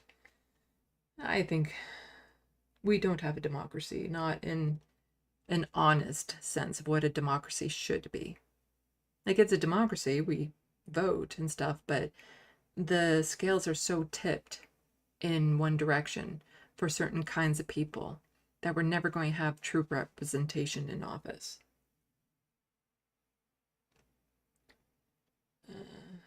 Shakespeare is based and informed. She's on pause from streaming at the moment, though indefinitely. Okay. And GD Dragon also saying Shakespeare is a history professor and former rabbi that does YouTube shows going in depth into leftist issues, human rights violations, etc.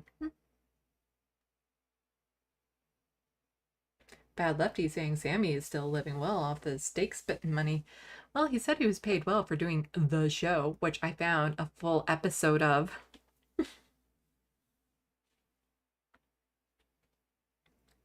And Looney Tunes 9000 saying I also need a Twitch channel. I have a Twitch account, but I don't have a Twitch channel because I have a TikTok account that I barely keep up with. You know, I only post occasionally on when I have a shorter video. Same with Instagram. Like, I'm not against like dual streaming and all that sort of stuff. I don't understand Twitch. I don't understand how to work it. And there needs to be more than just me. I need some help with the amount of crossovers and things of that sort. It's hard doing this all on my own all the time.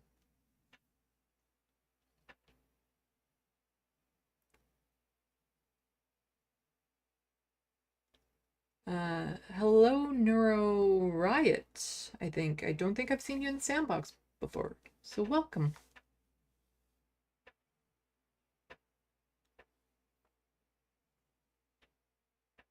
And Shakespeare is the YouTube channel. Okay, I will have to look into her.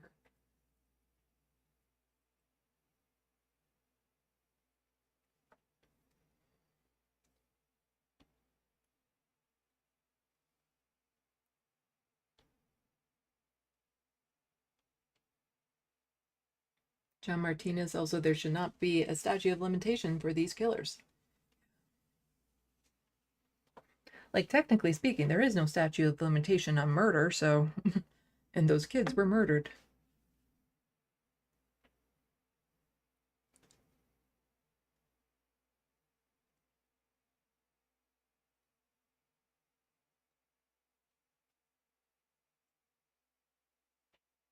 Let's see.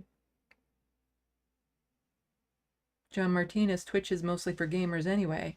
You know, I play a mean hand of Crazy Eights. I'm just saying. No, of Hearts. Of Hearts. No.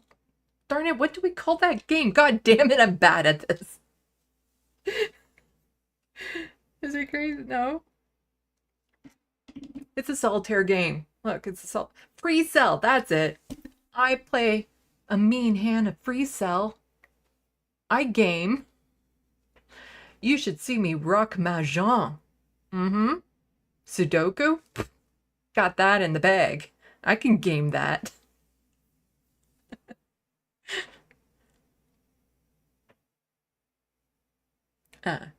Shakespeare has a twitch. Okay.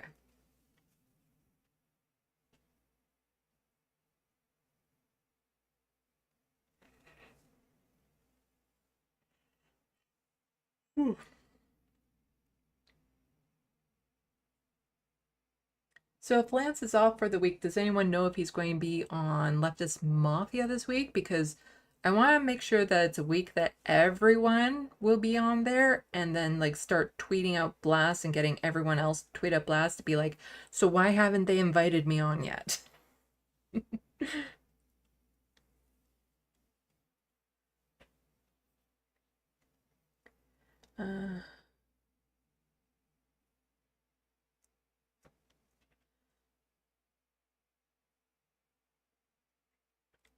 Neuro Riot, thanks. I've been watching your YouTube channel for over a year, just very rarely wrote anything in chat. Oh, well, thank you for being a viewer, a long-time viewer.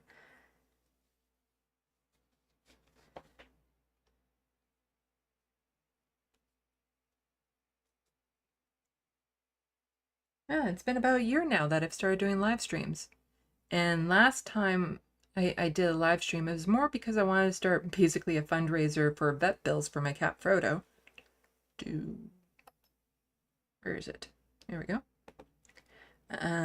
Because he was really sick this time last year and I almost lost him in the fall, which again, it still blows my mind that not only did he recover, but he recovered so well. And he's actually in fairly good health so long as he keeps on eating. And, you know, that cat, he's 17 now and he is my world.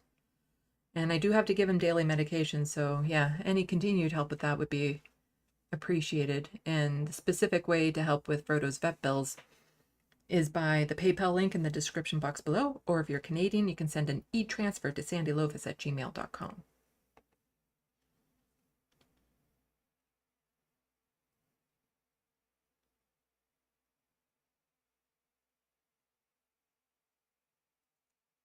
Lady Badash, I always love Sandy's laugh. It's so nice. No, thank you. I do giggle a lot, don't I? And I do kind of have like this muted face laugh where you can tell I'm laughing, but you can't really hear it at times. And GD Dragon saying, I'd watch you play card games while you talk to us. I'll see about getting it set up. Because the thing is that I'm a little OCD with the games that I play. I have a bunch of solitaire games, and I've literally had it like transferred from computer to computer to computer. These sets of games that I played, and I don't know what will happen should the day come that for some reason they just totally crap out because you can't buy them anymore. But they're like different Mahjong games and stuff like that. I don't have them set up on this computer. They're on my laptop so I can unwind with them. But I got into Free Cell because I like playing a solitaire game where it always has a winnable answer type thing. But there's one game in particular that, oh my God, I wish I could find because it just satisfied my ADHD, autism, OCD all in one. And it was called P-Pie, P-E-H-P-E-I. And it was on a horrid website called ZapSpot, which was for free games and stuff like that, but it was like loaded with viruses and stuff. And it's a card game, a solitaire card game where you have the deck and then you have a layout of cards. Some are face up, some are face down. And so if you had like, let's say a 9, then you would have to click on a 10 or an 8. And if you clicked on, let's say a 10, then you could click on a 9 or an 11. So it always had to be one number away and stuff like that. And then once you clicked on ones that were covering a covered one, then it would flip over so you would see, but you only have so many cards that you can go through with it. And just like the different difficulties and the levels and stuff like that and everything, I was obsessed with it. Like I couldn't just sit down and play one level. I had to play all the levels, even if it took 1 to 2 hours to complete. I would have to do all of them. And just the sound effects that they had for it were perfect. And I can't find that game anymore. And I don't, like they say, everything on the internet is forever. That's not true. Because I can't find this one particular game that I would pay good money for just to have again. I think in like different solitaires, they call it 3 towers, but it's just like a standard triangle, triangle, triangle. But like they had like all these elaborate layouts and stuff like that, and some were easy, some were more difficult. And oh, I would pay money I don't have to get that game back.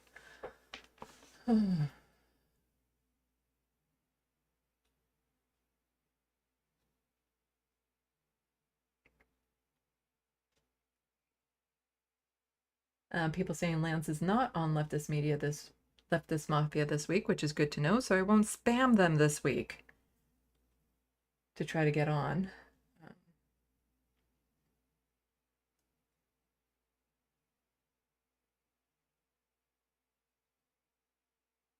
Mozart, they usually wait until one of them is away to invite on guests. Well, last week's show, from the looks of it, only had 4 people on. They definitely had room for a 5th guest. I think I know what it is, and it's that they don't want to tip the scales too much in the Canadian. Because then we might just start talking all about Canadian stuff and make the Americans feel uncomfortable and awkward because we know more about their politics than they know about our politics. So we could talk about both equally. And with me on the panel, definitely would push more into the Canadian area. But the Americans don't want to be outnumbered by us Canadians, I think is what it is. Between me, Lance, and David, they wouldn't know what to do with themselves with all that Canadian energy, that Canadian bacon on the panel. We'd be baking up a storm.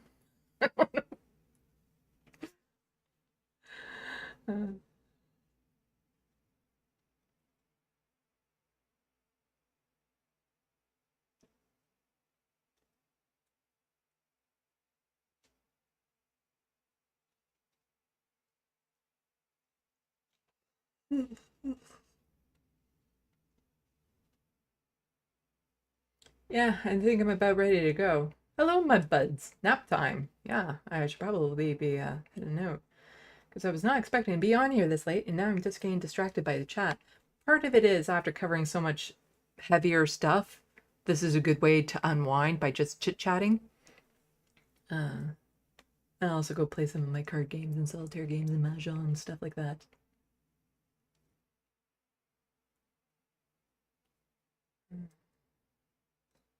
John Martinez play way too much Minesweeper and Solitaire. Yeah. The game package I have has like it's Minesweeper, but it gets called something else, and it has like more interesting graphics and things of that sort. It also has like a Sudoku game. It has different solitaire games. Like it's a games package that used to be available. And in it also has like the Mahjong. There's one game that uses Mahjong tiles, but it's called slide tiles. So it's like, you know, imagine a rectangle, but there's holes in it. And so you can slide them back and forth, up and down to make matches. And then when you can't make any matches that way, you can click them, but you only have a certain amount of clicks. So for every match you need to make 2 matches to get 1 click, and the clicks will build up on the side type thing. And so you can slide them up and down, back and forth to make the matches and stuff. And that game in particular, I'm still really obsessed with. I know I play a lot of it. A lot of it. But the version of Mahjong that they have in this game package is really annoying because they have a lot of interesting layouts, but they're not all winnable. So you pick a layout and you can literally like open the layout and there's no moves available.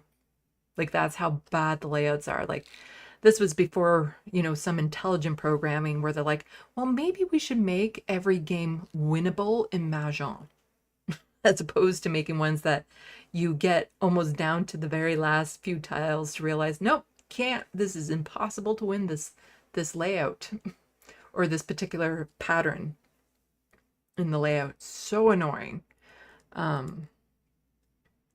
because now you can get more modern versions of Mahjong where, yes, every game is winnable.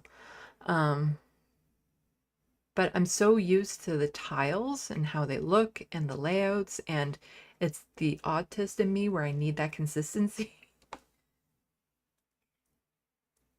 Like, I don't really move on to new games unless they're very similar to an old game like Jewel Quest, where you have like the jewels that drop down and you have to match them into like 3 to 4, just stuff like that. And yeah, I have their ancient version of that type of thing that I'm constantly playing.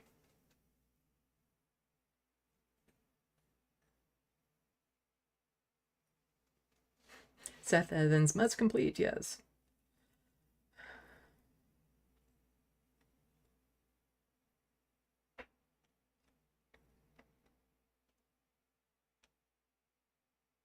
I used to be really good at Tetris too. But now I just get mad if I don't max it out, the Tetris layouts that I have. And oh, as a kid, Arkanoid, oh my god, played so much of that where you have the little thing at the bottom and the ball that goes up and hits all the bricks and stuff, and you have to move it back forth, and you can have all these different bricks and things, little pills and stuff can drop down. Oh my god, so obsessed with that. In the games package I have, there is a version of it, and I used to be really good at it, but then I got on practice, so now I just get mad at myself if I lose. But I should probably get back into that one just to give me a little bit more variety.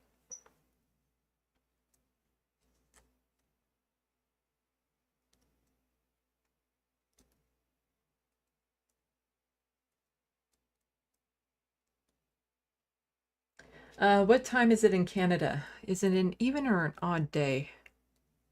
Oh, it's an even day? Okay, it's just about 10 p.m. Eastern in all of Canada.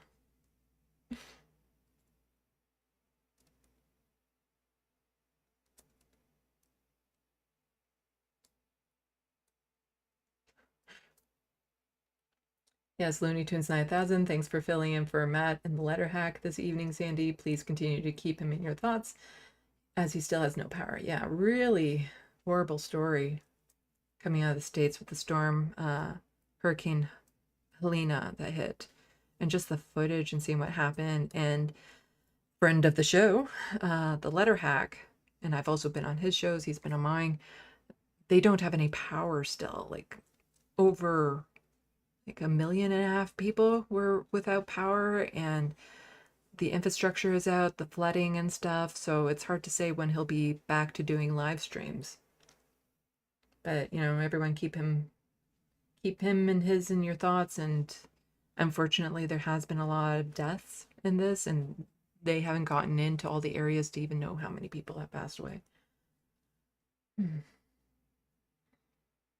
Ah, I jumped again.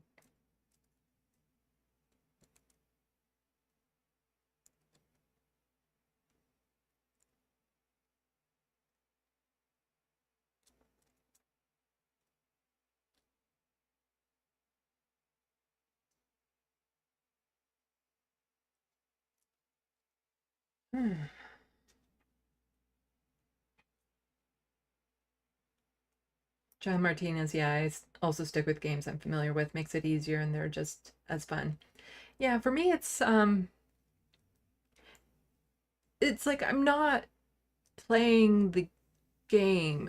I'm on autopilot because ADHD. I have a hard time focusing on just one thing. And so whenever I'm watching streams or news or anything, it's helpful for me to have that other activity to do. And the thing is that I can be watching a live stream, playing the game, but still thinking of other things. But just being able to play the game can actually, like if all I do is play the game and I turn off the live streams, they can actually help to focus me on another thought by having that side distraction to keep part of my mind occupied. It can help me focus on something else, to think through something else while I'm playing that game.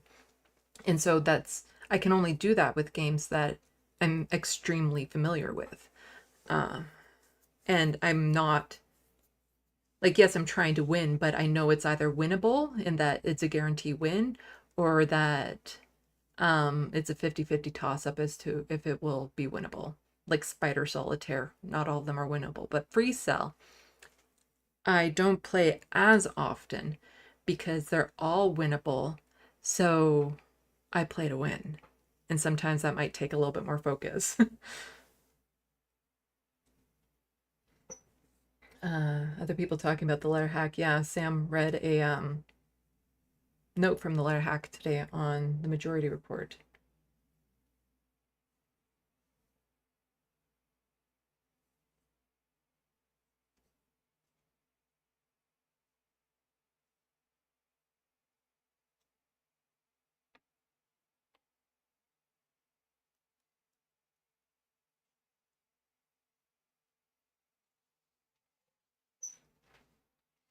Now everyone's talking about old games that they used to play. Yeah. Now I will pay money to anyone who can find me P-Pie. P-E-H-P-E-I. If you can find that game, if you need to become a Canadian citizen, I will marry you. If you're already a Canadian citizen, I will still marry you.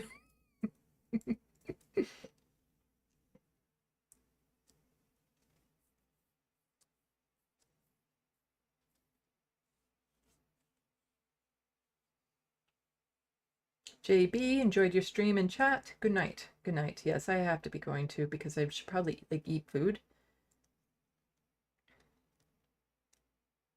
You know, people are concerned for people they know in the area devastated by the storms that they can't get in touch with. It's always good to have a radio, an old-fashioned radio, battery-operated radio, so you can get information. And if you don't have a battery-operated radio, don't forget there's cars, and cars have radios as a way to get information. You just have to be careful with how much you use it if you're in a blackout area. Because, yeah, it's like the rest of the world could disappear if you're in a blackout and you don't even know it. This is not going to be a 5-hour long live stream, Looney Tunes 9000. We're only at 4 hours, and there's no way I have another hour in me. Oh, pizza. I could use some pizza.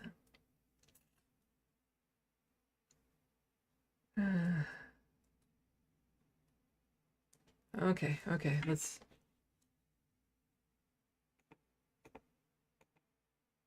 You all know the drill. You're all wonderful people. Blah, blah, blah, blah, blah. There you go. Oh, it's Grand Theft Autobot looking for a marriage proposal there, saying P-Pie.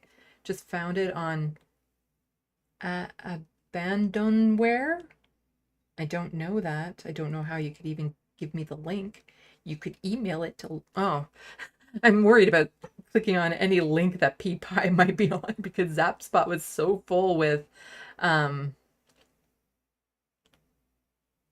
viruses and stuff. Tempting, it's tempting. I need proof of life.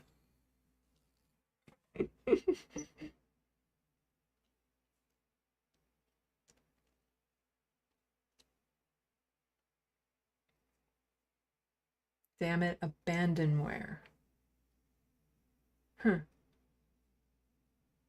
Yeah, you want a spouse. If I look up Abandonware and does it have P-Pie? And it's amazing that I remember how to spell it. Because I'm horrible at spelling, but that's how, like, it's ingrained in me so much, that game. I need proof of life before we go to the court for marriage.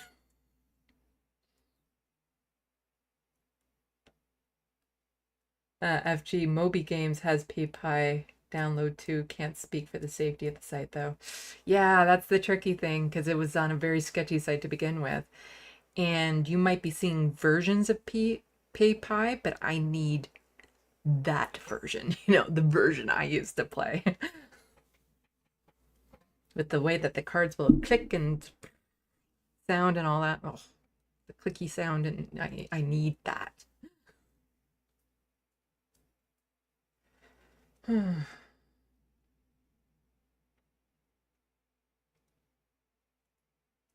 okay. Blah. I'm not sure when my next live stream will be. I'm busy clipping my last live stream. Let's see how things go. I have some other things I need to work on. But, you know, ring the bell. You ring the bell. So thank you to all the people who have become a patron. That's the best way you can support my channel. I also have an Amazon wish list in the description box below that people can purchase things from to help me out. I will remember to put all these links in the description box below because I'm not done working once I'm done this. I still have a few things I need to do before I can unwind. So I really should stop stalling. And I'm getting all distracted now with the chat.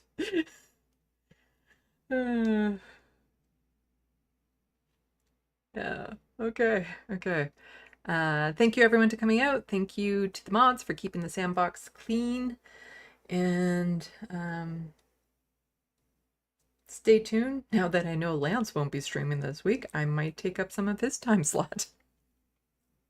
Because I do try to plan my live streams around other content creators where we share a lot of the same audience. But since Letterhack and Lance won't be streaming this week for different reasons.